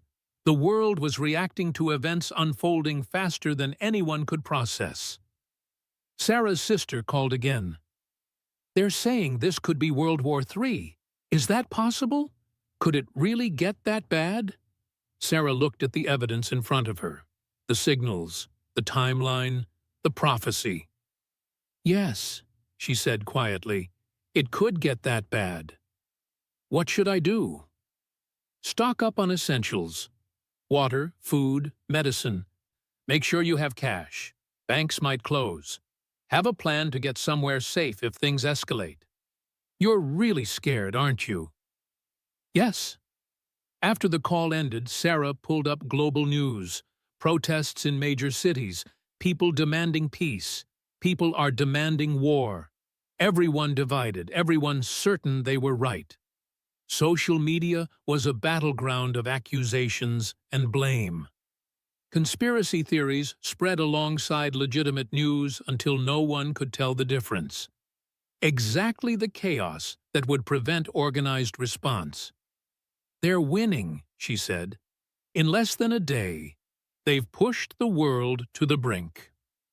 Marcus was making notes. Revelation 9:20 says that even after everything, humanity doesn't repent. We don't change our behavior. We keep doing the same things that led to destruction in the first place. Maybe because we don't recognize what's really happening. Or maybe because we recognize it and don't care. Pride, anger, vengeance, the same sins that corrupted humanity before the flood. The same patterns that required judgment then require it now. David's phone buzzed. His colleague from the materials lab. He stepped out to take the call. When he returned, his expression was grim. She analyzed the metal samples further, found something in the molecular structure. Embedded information. What kind of information? Coordinates, mathematical sequences, encoded into the crystalline structure of the alloy itself, like data stored in the metal. Coordinates to what? Other sites, locations around the world where similar structures might exist. She counted at least 15 distinct coordinate sets. 15 more prisons? or 15 more sites where fallen angels might be imprisoned, waiting for their appointed time. Marcus went pale. The 4 at the Euphrates might just be the first. There could be others scheduled for release at different times, different locations, different purposes. A coordinated global plan spanning thousands of years. Exactly. Sarah checked her monitors. The 4 primary signals were still stationary, but the 40 secondary signals were moving again, spreading out, dispersing across the region, creating chaos in their wake. Reports were coming in from villages, small towns, cities, unexplained events, technology failures, strange sightings, violence erupting without clear cause. The pattern was expanding. "It's not staying contained," she said. "Whatever they're doing, it's spreading." By 7 p.m., the first confirmed military engagement occurred. Turkish and Syrian forces exchanged artillery fire across the border. Casualties on both sides. Iraq closed its borders. Iran mobilized additional forces. Saudi Arabia activated air defenses. Jordan declared a state of emergency. Lebanon braced for spillover. Israel prepared for a multi-front conflict. The entire region was preparing for war, and the rest of the world was watching, knowing that what happened next would affect everyone. Oil supply disruptions would cripple economies. Refugee flows would overwhelm neighboring countries. Regional conflict could pull in global powers. Nuclear weapons were in play. Israel, Pakistan, potentially Iran. The stakes couldn't be higher. Marcus turned off the news. The constant stream of bad information was overwhelming. "Revelation describes this moment," he said quietly, "when humanity stands at the precipice, when the choice is repentance or destruction, and according to the prophecy, we choose destruction." "Maybe we can choose differently this time," Sarah said. "How?" "I don't know, but we have knowledge. We understand what's happening. That has to count for something." David wasn't convinced. "Knowledge without power is just awareness of your own helplessness. We know fallen angels are manipulating events. We can't stop them. We can't convince others. We can only watch. Then we watch. We document. We survive, and we prepare for whatever comes next." "What comes next?" Sarah pulled up her projections. "Based on current escalation rates, major conflict within 48 hours, regional war within a week, global involvement within 2 weeks. And according to prophecy, Marcus opened Revelation. A third of mankind was killed. Continued judgment. More seals opening, more catastrophes, until the 7th seal breaks and the final judgment begins. The room fell silent. Outside, darkness had fallen again, and somewhere in that darkness, 44 beings that had waited thousands of years were executing the plan humanity had been warned about since ancient times. The appointed hour had come. The angels bound at the Euphrates were free, and nothing in human power could stop what they'd been released to do. The countdown to the death of a third of humanity had begun. The question isn't whether this will affect you, it's how soon. Sarah sat in the pre-dawn darkness, watching news feeds from around the world. Every continent, every major city. People waking up to headlines that would change everything. Middle East on brink of war. Global markets in free fall. Experts warn of humanitarian catastrophe. But the experts didn't understand what they were really facing. They saw political tensions, resource conflicts, historical grievances boiling over. They didn't see the supernatural manipulation behind it all, and that blindness would cost billions of lives. Marcus joined her, carrying coffee he'd made in the small hotel kitchenette. Couldn't sleep either? How can I? We know what's coming. We know why it's happening. And we can't do anything to stop it. Maybe that's not our role. Then what is? Marcus sat down beside her. To understand. To witness. To survive long enough to tell the story when this is over. If anyone's left to tell it to. David emerged from his room looking haggard. He'd been on calls with colleagues around the world, trying to warn them without sounding insane. It hadn't gone well. Dr. Patterson at Oxford thinks I've had a breakdown. Dr. Yilmaz in Istanbul stopped returning my messages. Dr. Chen, no relation to you, Sarah, at Stanford told me to take a sabbatical and get some rest. You told them about the cave? I showed them the evidence, the photographs, the metallurgical analysis, the footprints, everything. And they found rational explanations for each piece individually. Hoax, misidentification, contaminated samples. They refused to see the pattern when you put it all together. Sarah wasn't surprised. Paradigm blindness. When evidence contradicts your worldview too strongly, the brain rejects it to maintain internal consistency, even when accepting it might save your life. Especially then, accepting it means accepting that everything you thought you knew is wrong. That's psychologically harder than ignoring evidence. Marcus pulled up a sociological study. This has happened before. In 1938, Orson Welles broadcast War of the Worlds on the radio. Thousands panicked, believing Martians were actually invading. But afterward, studies showed many people who heard the broadcast refused to believe it even while it was happening. They found alternative explanations despite clear evidence. Because the truth was too disruptive. Exactly. And what we're claiming is far more disruptive than Martians. We're saying supernatural beings exist. That biblical prophecy is literal. That the end times are starting right now. That's too much for most people to accept. So humanity will rationalize away the truth until it's too late. Humanity already is. Sarah pulled up demographic projections. If a third of humanity dies, we're talking about 2.6 billion people. Let's think about what that actually means. She displayed a world map with population densities. The Middle East will be hit first and hardest. That's 400 million people in the immediate region. If the conflict goes nuclear, and prophecy suggests fire and sulfur, which sounds like nuclear warfare, entire cities could be vaporized. Damascus, Baghdad, Tehran, Riyadh, Cairo. Each has populations in the millions.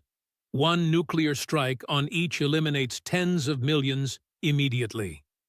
Then you have radiation. Fallout spreads with wind patterns. That affects neighboring countries. Turkey, Egypt, Pakistan, Central Asia. Add another 100 million exposed to lethal radiation. David was following the projection.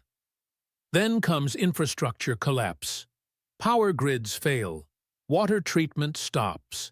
Supply chains break down. People die not from weapons, but from lack of basic necessities. Disease follows, cholera from contaminated water, starvation from failed crops. Medical systems are overwhelmed. Add another 100 million. And that's just the Middle East, Marcus said quietly. Sarah expanded the map. The conflict is pulling in Russia. They have interests in Syria, Iran. They respond. Europe responds to Russian aggression. NATO activates. China makes moves while everyone's distracted. India and Pakistan, both nuclear powers, see an opportunity to settle their disputes. Suddenly you have multiple fronts, multiple nuclear powers engaged. And once the first nuclear weapon is used in anger, the taboo is broken. Others follow. World War III, David said. Not like the previous world wars, faster, more lethal, with weapons that can eliminate entire populations in minutes. The map showed projected blast zones, fallout patterns, casualty estimates. 2.6 billion dead wasn't an exaggeration. It was conservative. Marcus pulled up historical parallels. Humanity has faced extinction-level threats before. The Black Death killed a third of Europe. The Spanish flu killed 50 million worldwide. World War II killed 70 million. But this is different, Sarah said. How? Those were spread over years.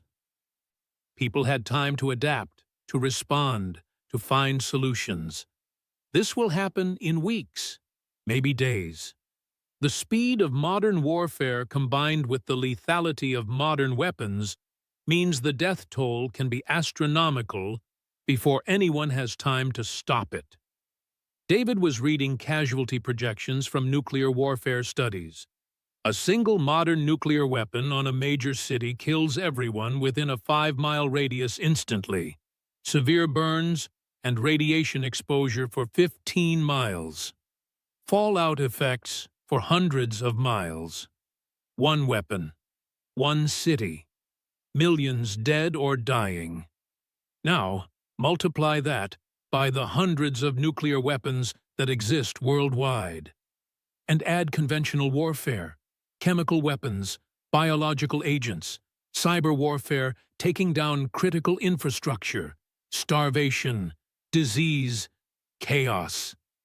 The numbers were incomprehensible, but they were real.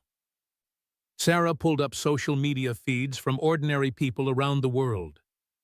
The posts showed humanity in real time, reacting to events they didn't understand.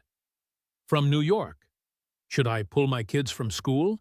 Is this really going to be World War III? From London, grocery stores are being cleared out. People are panicking. I don't know what to do.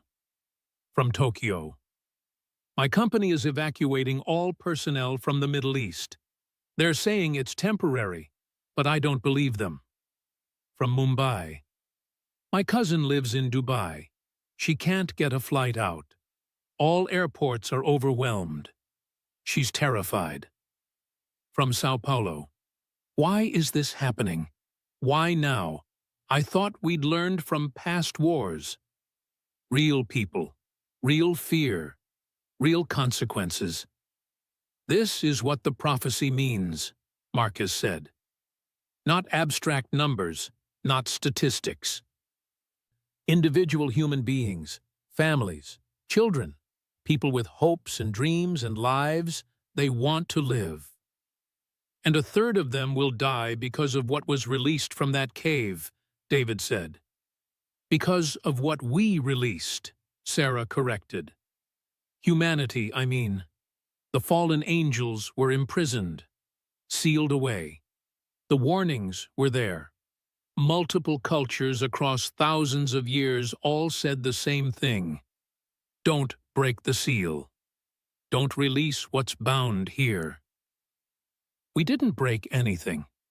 The seals broke on their own. Did they? Or did we create the conditions for them to break? We built the dams that lowered the river. We changed the climate that caused the drought. We created the political tensions that made the region unstable. Marcus considered that. The prophecy says the waters dried up to prepare the way. Maybe that preparation included human actions. Maybe we were manipulated into creating the conditions for the release. So we're not just victims, we're participants. Unwitting participants, but yes. David pulled up economic projections. Let's talk about what happens to those who survive, because death isn't the only consequence. The global economy collapses. Stock markets are already down 30% in one day. If war breaks out, they'll crash completely. Retirement funds, savings, investments, wiped out. Oil supply disruption. The Middle East produces a third of the world's oil. If production stops, oil prices could hit $300, $400, or maybe $500 per barrel. Transportation costs skyrocket. Everything that depends on shipping becomes unaffordable. Food supply chains break.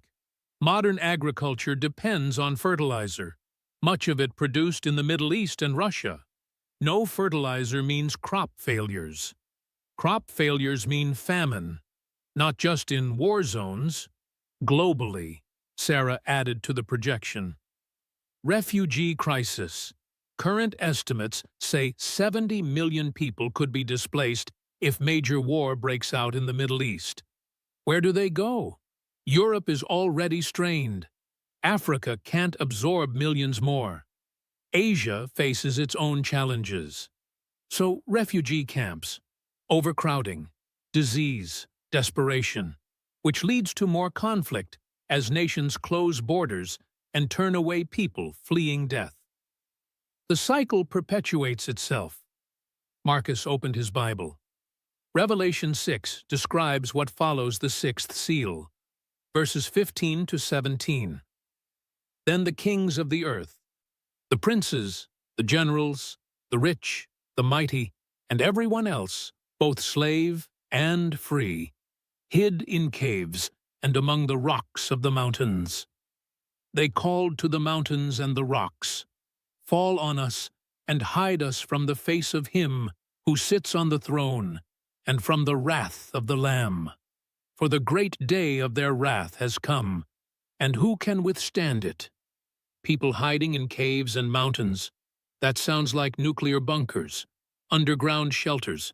The wealthy and powerful are trying to survive while everyone else suffers.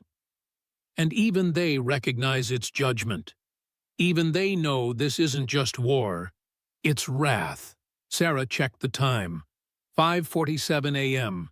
In 3 hours, markets would open in Europe. In 6 hours, the UN Security Council would convene for an emergency session. In 12 hours, more military engagements were projected. The clock was ticking toward catastrophe. What can individuals do? She asked. If someone watching this understands what's happening, what should they do? Marcus thought carefully. The prophecy emphasizes repentance, turning away from sin, turning toward God. But it also says most people won't. So spiritual preparation. Yes, but also practical preparation. Get right with God if you believe. Make peace with loved ones. Prepare physically. Food, water, medicine. Have a plan for if infrastructure fails. David added practical advice. Get cash. Banks might close or limit withdrawals. Fill prescriptions now. Stock up on non-perishable food. Water purification capability. First aid supplies. Think about where you'd go if your city becomes unsafe. Basically, prepare like civilization might collapse, Sarah said.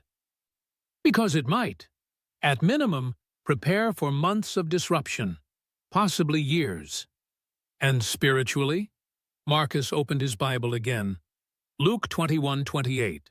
Jesus talking about the end times. When these things begin to take place, stand up and lift up your heads, because your redemption is drawing near. For believers, this isn't just judgment. It's also the culmination of God's plan, the fulfillment of prophecy, the beginning of the end that leads to a new beginning. And for non-believers? The warning is clear throughout Revelation. Repent. Turn to God. Accept what Christ offers. Because judgment is coming, whether you believe in it or not. Sarah pulled up global religious data. Christianity is the world's largest religion, 2.4 billion people. But that's not all believers in biblical prophecy. Many are cultural Christians who don't actually believe the supernatural elements. Islam is the second largest, 1.9 billion. They have their own end times prophecy that shares elements with Christian eschatology. Hinduism, Buddhism, other religions, They all have concepts of cosmic cycles, ages of the world, apocalyptic transitions. So billions of people have frameworks for understanding this. They just don't think it's happening now.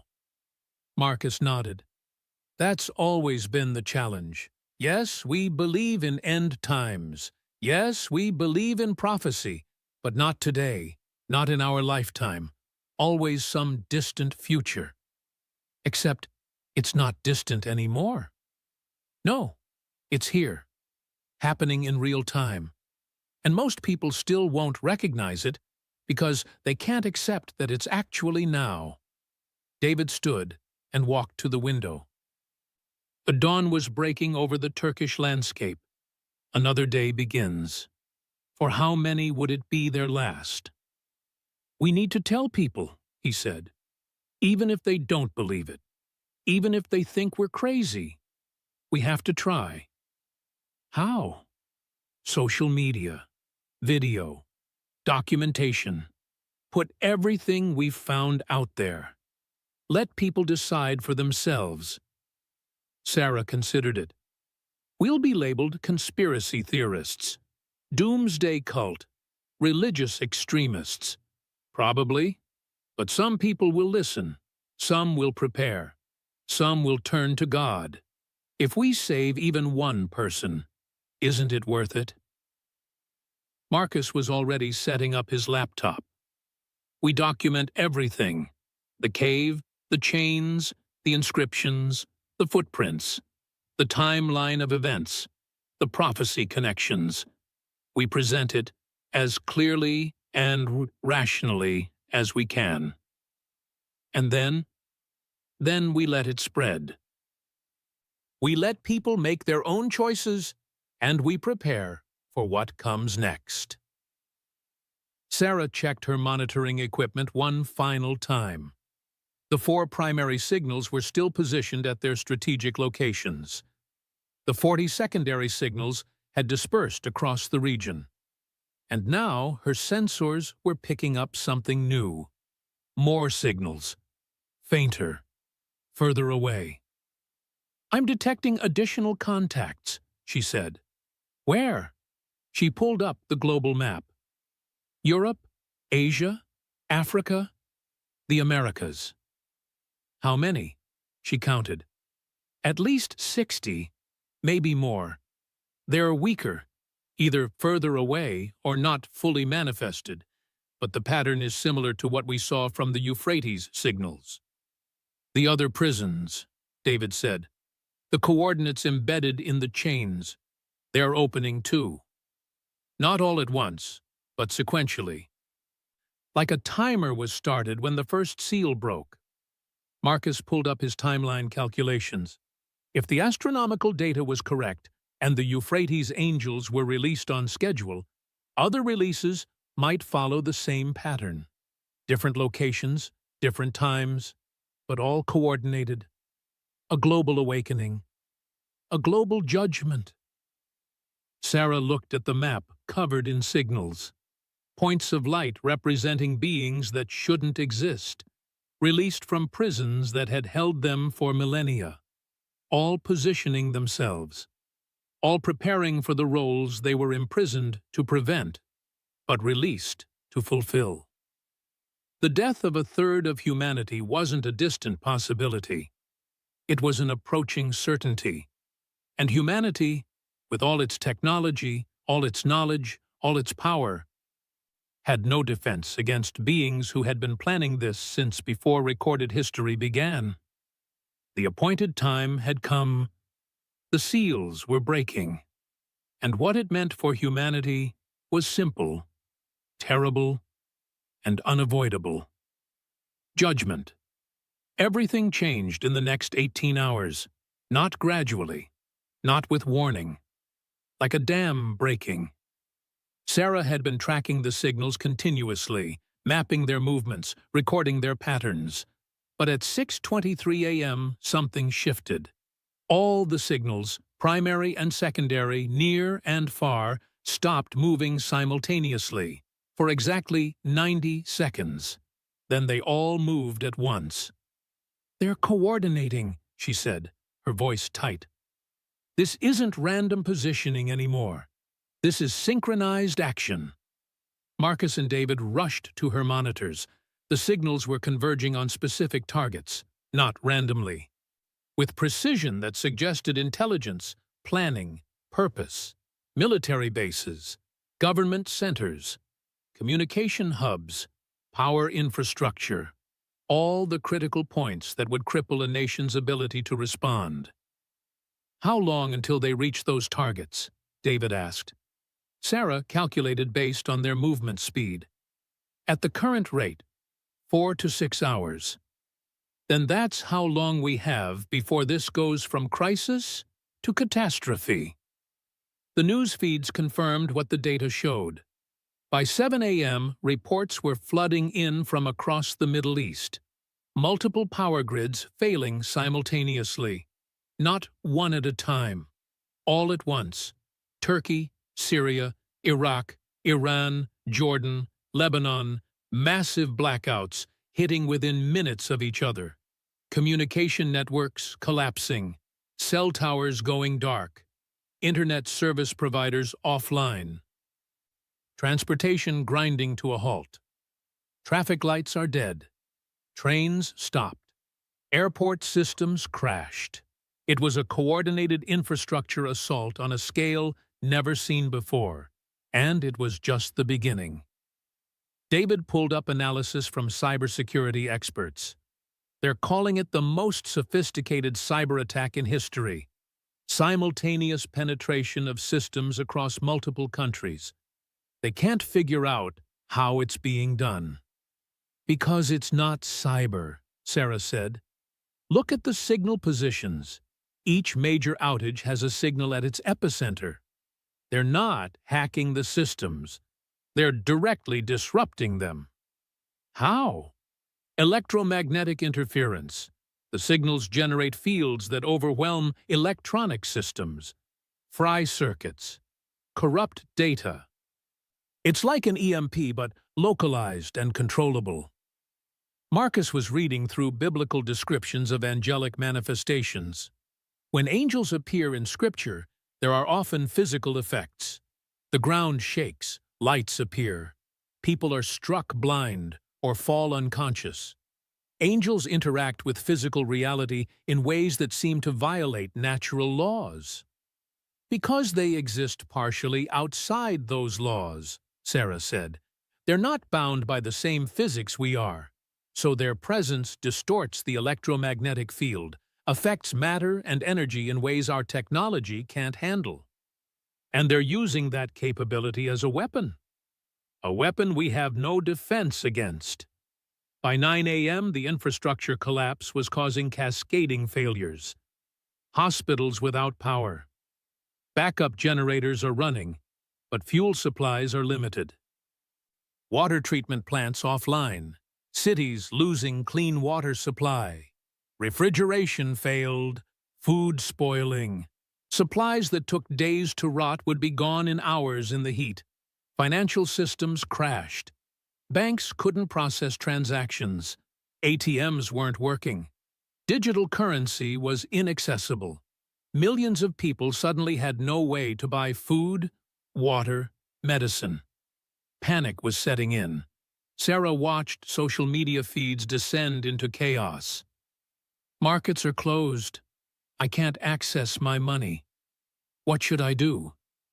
The grocery store was ransacked in 20 minutes. Shelves are completely empty. People fighting over water bottles. "My father needs dialysis. The hospital says they can't run the machines without stable power. He has maybe 2 days. Is this the end? Is this really the apocalypse?" Real people, real desperation. Real consequences of what had been released from beneath the Euphrates. And it had only been 24 hours since the angels broke free. At 10:15 a.m., the first government fell. Lebanon's interim government collapsed as ministers fled the country. No announcement, no transition plan, just abandonment. By 11 a.m., Syria's government had lost control of everything outside Damascus. Regional commanders were making independent decisions. Central authority had evaporated. By noon, Iraq's parliament had dissolved in chaos. Competing factions claiming power. No unified response possible. Nations are fragmenting, Marcus said. It's not just conflict between countries anymore. It's an internal collapse. Authority breaking down, order dissolving into chaos. David pulled up historical parallels. This happened in World War I. Empires that had stood for centuries collapsed in months. Ottoman Empire, Austro-Hungarian Empire, Russian Empire, all gone, but that took years of warfare. This is happening in hours. Because the attack isn't military, Sarah said. It's systematic. Hit infrastructure. Collapse order. Create chaos. Once government authority fails, people revert to survival mode. Every person for themselves. Every group against every other group. Lord of the Flies on a national scale. On a global scale. The military responses were making everything worse. Without proper communication, commanders couldn't coordinate with central command. Without reliable intelligence, they couldn't distinguish real threats from false ones. Without functioning supply chains, they couldn't sustain operations. So, they improvised. They acted independently. They made decisions based on incomplete information and fear. Turkish forces engaged what they thought were Syrian troops. Turned out to be refugees fleeing the chaos. The Iraqi military fired on what they believed was an Iranian incursion. It was their own displaced units trying to regroup. Saudi aircraft struck targets in Yemen based on outdated intelligence, hit civilian areas instead of military positions. Friendly fire, mistaken identity, civilians caught in crossfire. The death toll was climbing not from effective military action, but from confusion and panic, exactly as designed. They're not directly killing people, Marcus observed. They're creating conditions where people kill each other, where systems collapse and chaos does the work. Revelation 9:18 says a third of mankind is killed by the plagues of fire, smoke, and sulfur.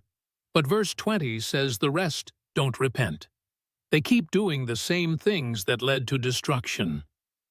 We're seeing it in real time. Infrastructure fails, we panic. Authority collapses, we turn on each other. Instead of coming together, we fragment. Instead of helping, we hoard.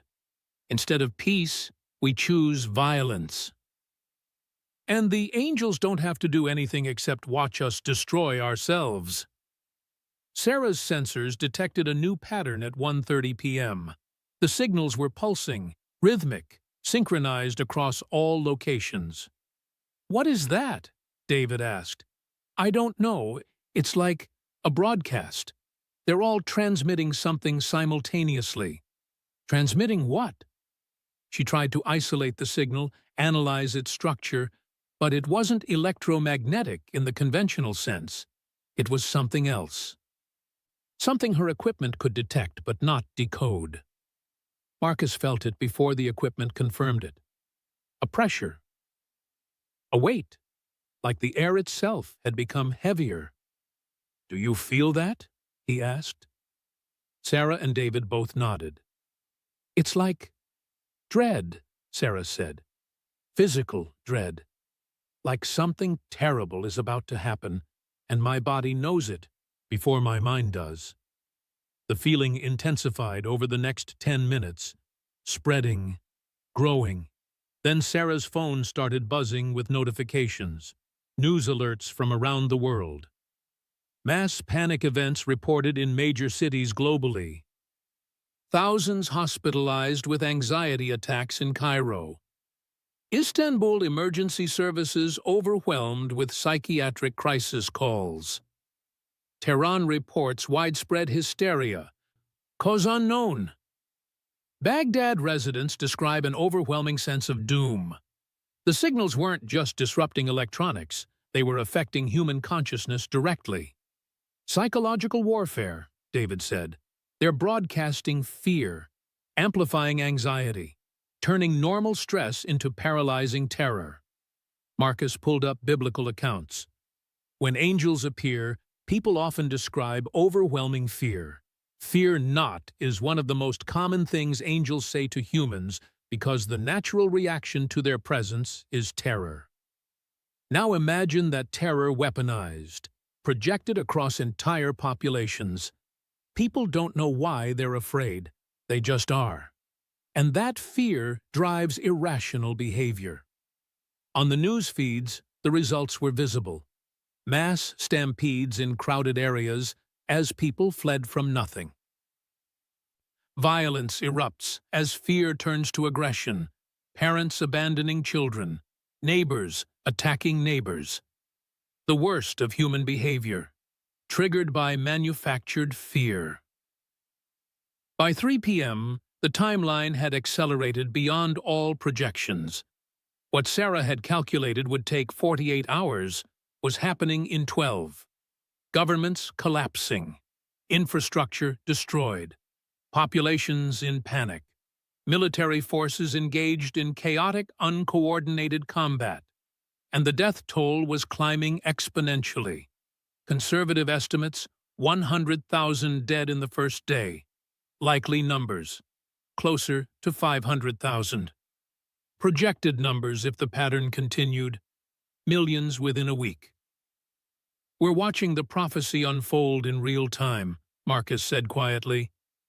The sixth seal, the four angels, the death of a third of mankind. It's not the future. It's now. David was trying to reach colleagues around the world. Most weren't answering. Communication systems were too degraded.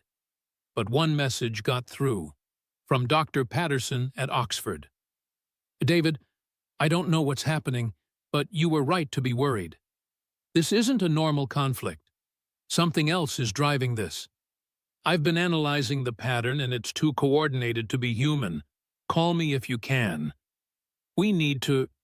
The message was cut off. David tried calling back. No connection.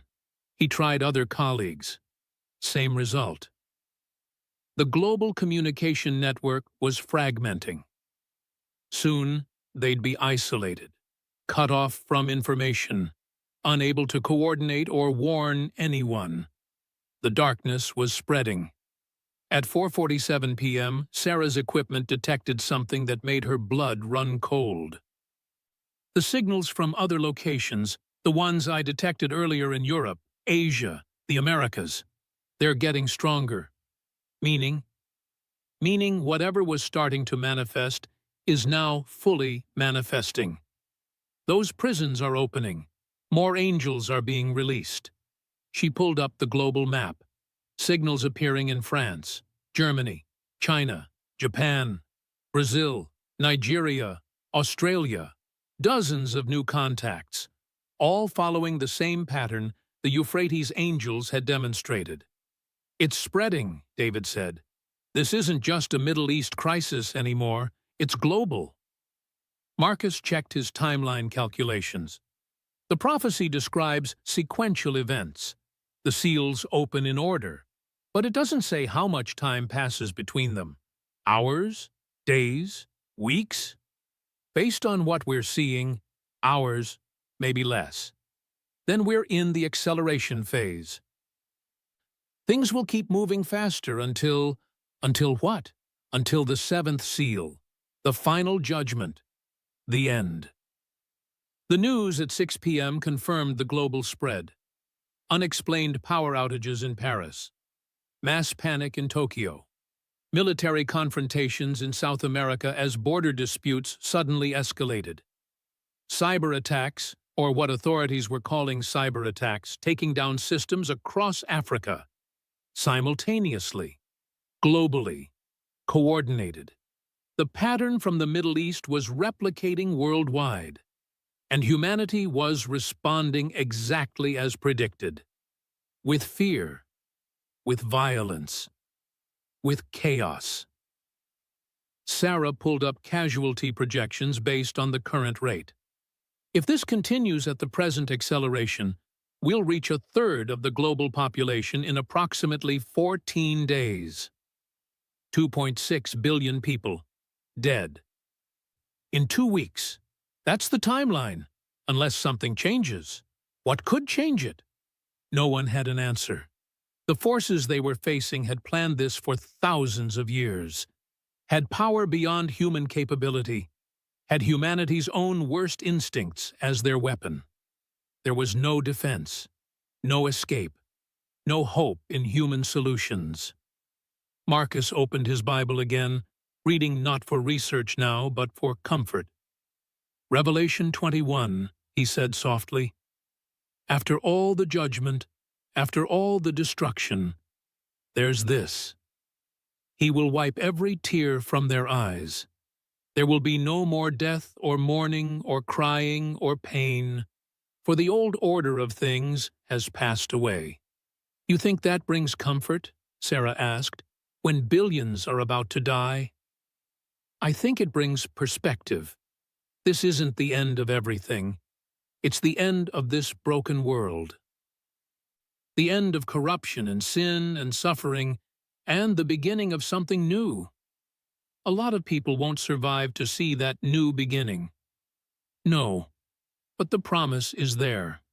For those who believe. For those who endure. David looked at them both. So what do we do? Sit here and wait for the end? We do what we said, Sarah replied. We document. We warn. We give people the information to make their own choices. And we survive, Marcus added, because someone needs to witness what happens. Someone needs to tell the story when this is over. If there's anyone left to tell it to. By 8 p.m., the timeline had compressed even further. Events that should take days were happening in hours.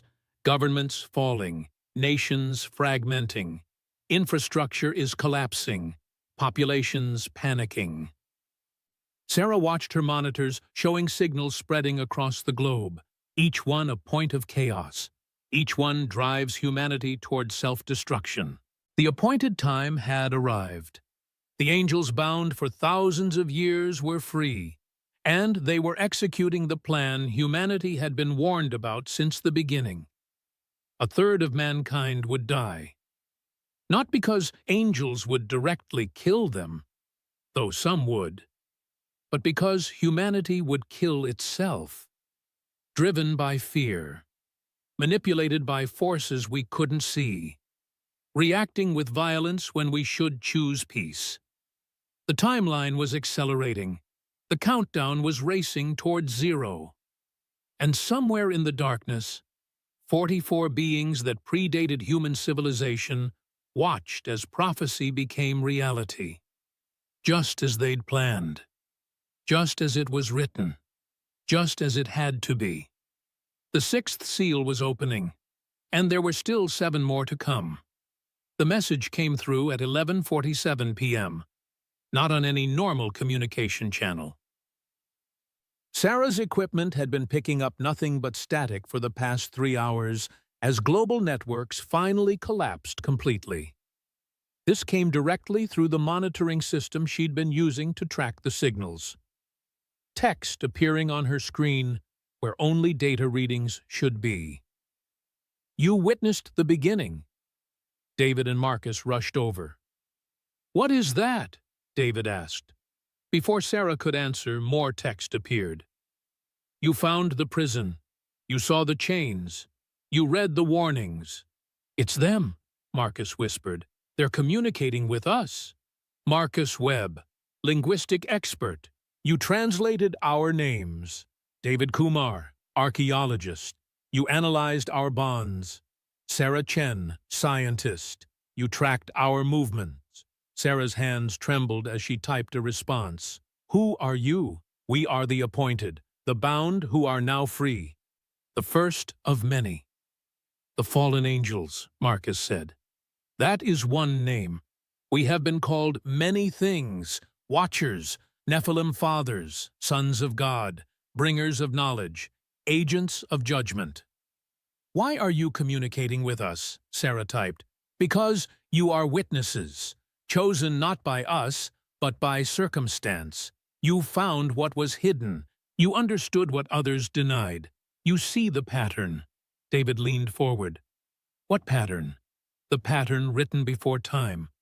The schedule set at creation. The judgment that was always coming. The biblical prophecy, Marcus said. Older than your Bible. Older than your civilization. Written in the stars. Encoded in the earth. Preserved in prison walls for those who would look. Sarah typed quickly. The astronomical data in the cave. It pointed to now. To this exact time. Every 70 generations, the cycle completes, the seals break, the bound are released, judgment comes. This has happened before? David asked. The flood was the first. This is the second. There will not be a third. Marcus grabbed the keyboard.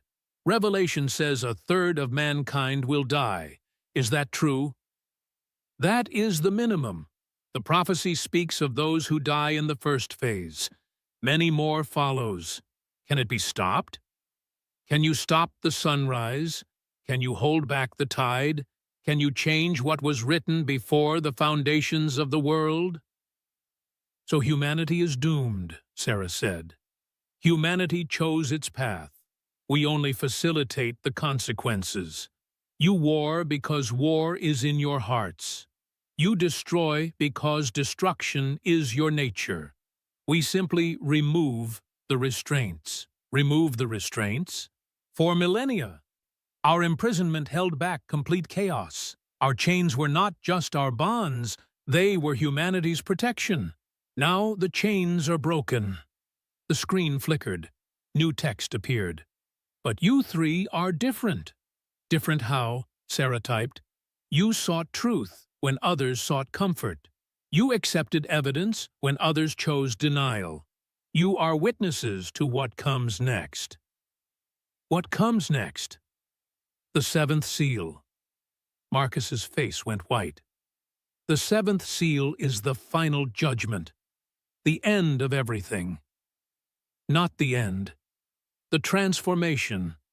What you call death is merely transition. What you fear as ending is actually beginning. Beginning of what? You will see. You three have been marked. Sarah felt a sudden warmth on her right hand. Looking down, she saw a symbol appearing on her palm. Not a burn, not a tattoo, something else. Geometric, crystalline, like the patterns they'd seen in the footprints. David and Marcus had the same marks appearing. What is this? David demanded. Protection. You will survive what comes. You will witness what others cannot. You will record what must be remembered. Why us? Because you already chose. You entered the cave. You found the truth. You cannot unknow what you know. The screen went dark for a moment. Then new text appeared, different from before. More urgent. Warning, they are coming. Who's coming? Sarah typed frantically. The second wave, the greater servants, those who were bound deeper, those whose release signals the final phase. Marcus grabbed historical texts.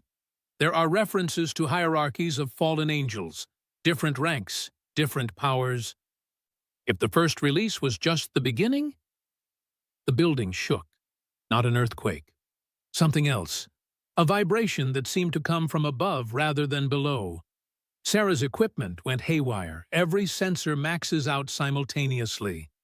I'm detecting massive energy signatures, not like the others. These are exponentially stronger. Through the window, they saw lights in the sky. Not aircraft, not meteors. Something moving against the wind, against physics, against nature. They come from the second prison, the one beneath the Dead Sea, the one hidden in the salt.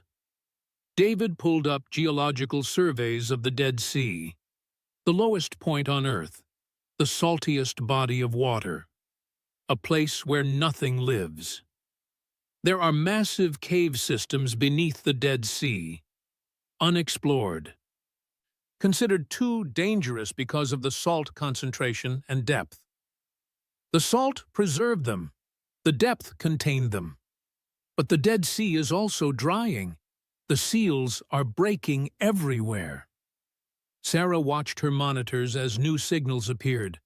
Not 44 this time, hundreds, spreading out from the Dead Sea region like an explosion of light on her sensors.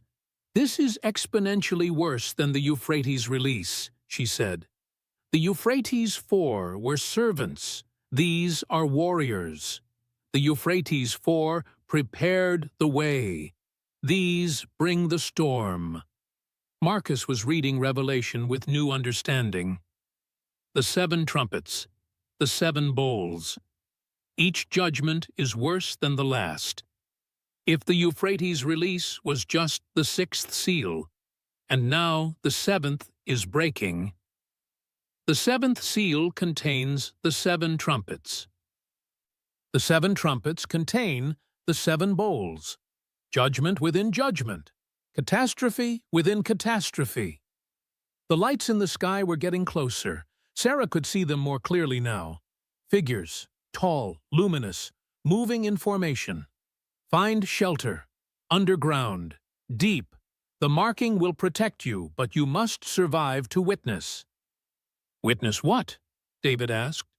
The birth of the new world, the death of the old, the moment when heaven and earth become one. The screen flickered one last time. The documentation you gathered is important. Preserve it. After the judgment, humanity will need to remember, to understand, to never repeat. But you said this won't happen again. Not this judgment, but choices remain. Even in the new world, free will exists. The record you keep will guide those who come after. The communication cut off. Sarah's equipment died completely, not just offline, dead. As if all the electronics had been fundamentally altered at the molecular level. The lights in the sky were directly overhead now. Through the window, they could see the city beginning to transform. Buildings wavering like mirages. The air seems to thicken and shift. The underground parking garage, David said, 3 levels down, concrete and earth above. It's the deepest point in this building. They grabbed their documentation, hard drives, printed photos, Marcus's translations, everything they'd gathered, and ran. As they descended the stairs, they could hear sounds from above. Not explosions, not combat. Something else. Like reality itself was screaming. They reached the lowest level of the parking garage. Empty. Dark, except for emergency lighting. And then those lights failed too. In the absolute darkness, the marks on their hands began to glow. Soft, blue-white light. Just enough to see each other. "What happens now?" Sarah whispered. Above them, muffled by tons of concrete and earth, they could hear the world ending. Or beginning. They couldn't tell which anymore. Marcus opened his Bible one last time, reading by the light of the mark on his hand. Revelation 8:1, he read.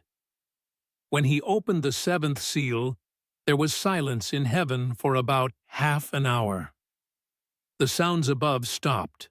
Complete silence. The deepest quiet any of them had ever experienced. And in that silence, Sarah's mark pulsed once. Twice new text appeared in the air before them, not on any screen, just floating, visible only to them. The transformation begins. Then, from somewhere impossibly far below, deeper than the parking garage, deeper than any basement should go, they heard something that made their marks burn brighter, the sound of chains breaking. But these chains were different. These chains were The satellite images showed something impossible. Beneath the receding waters of the Euphrates River, where mud and rock should be, thermal scanners detected heat signatures. Not random, not natural, organized in patterns that shouldn't exist. When the team descended into the cave system on March 15th, they expected ancient artifacts, maybe pottery, perhaps some forgotten temple ruins. What they found instead stopped them cold. The chamber stretched deeper than their lights could reach, and along the walls, carved into stone that predates known civilization, were warnings. Not in one language, not in two. In 17 different ancient scripts, all saying the same thing. Bound here until the appointed time. But here's what they're not telling you on the news. Here's what got buried in classified reports and locked away from public view. The chains were empty. Whatever had been imprisoned in that cave beneath the Euphrates, whatever ancient texts warned about for thousands of years, it's not there anymore. And according to biblical prophecy, there's only one reason those chains would be broken now. The seals are opening. The Euphrates River has been drying up for years. Everyone knows that. Climate change, they say. Drought patterns. Dam construction upstream in Turkey. All perfectly logical explanations for why one of the most important rivers in human history is turning into a trickle. But what if the drying wasn't a coincidence? What if something needed the water level to drop? In the book of Revelation, chapter 16, verse 12, there's a specific prophecy. The sixth angel poured out his bowl on the great river Euphrates, and its water was dried up to prepare the way. Prepare the way for what?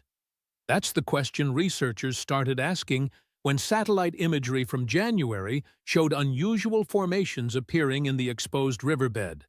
Geometric shapes, stone structures, things that had been hidden underwater for potentially thousands of years.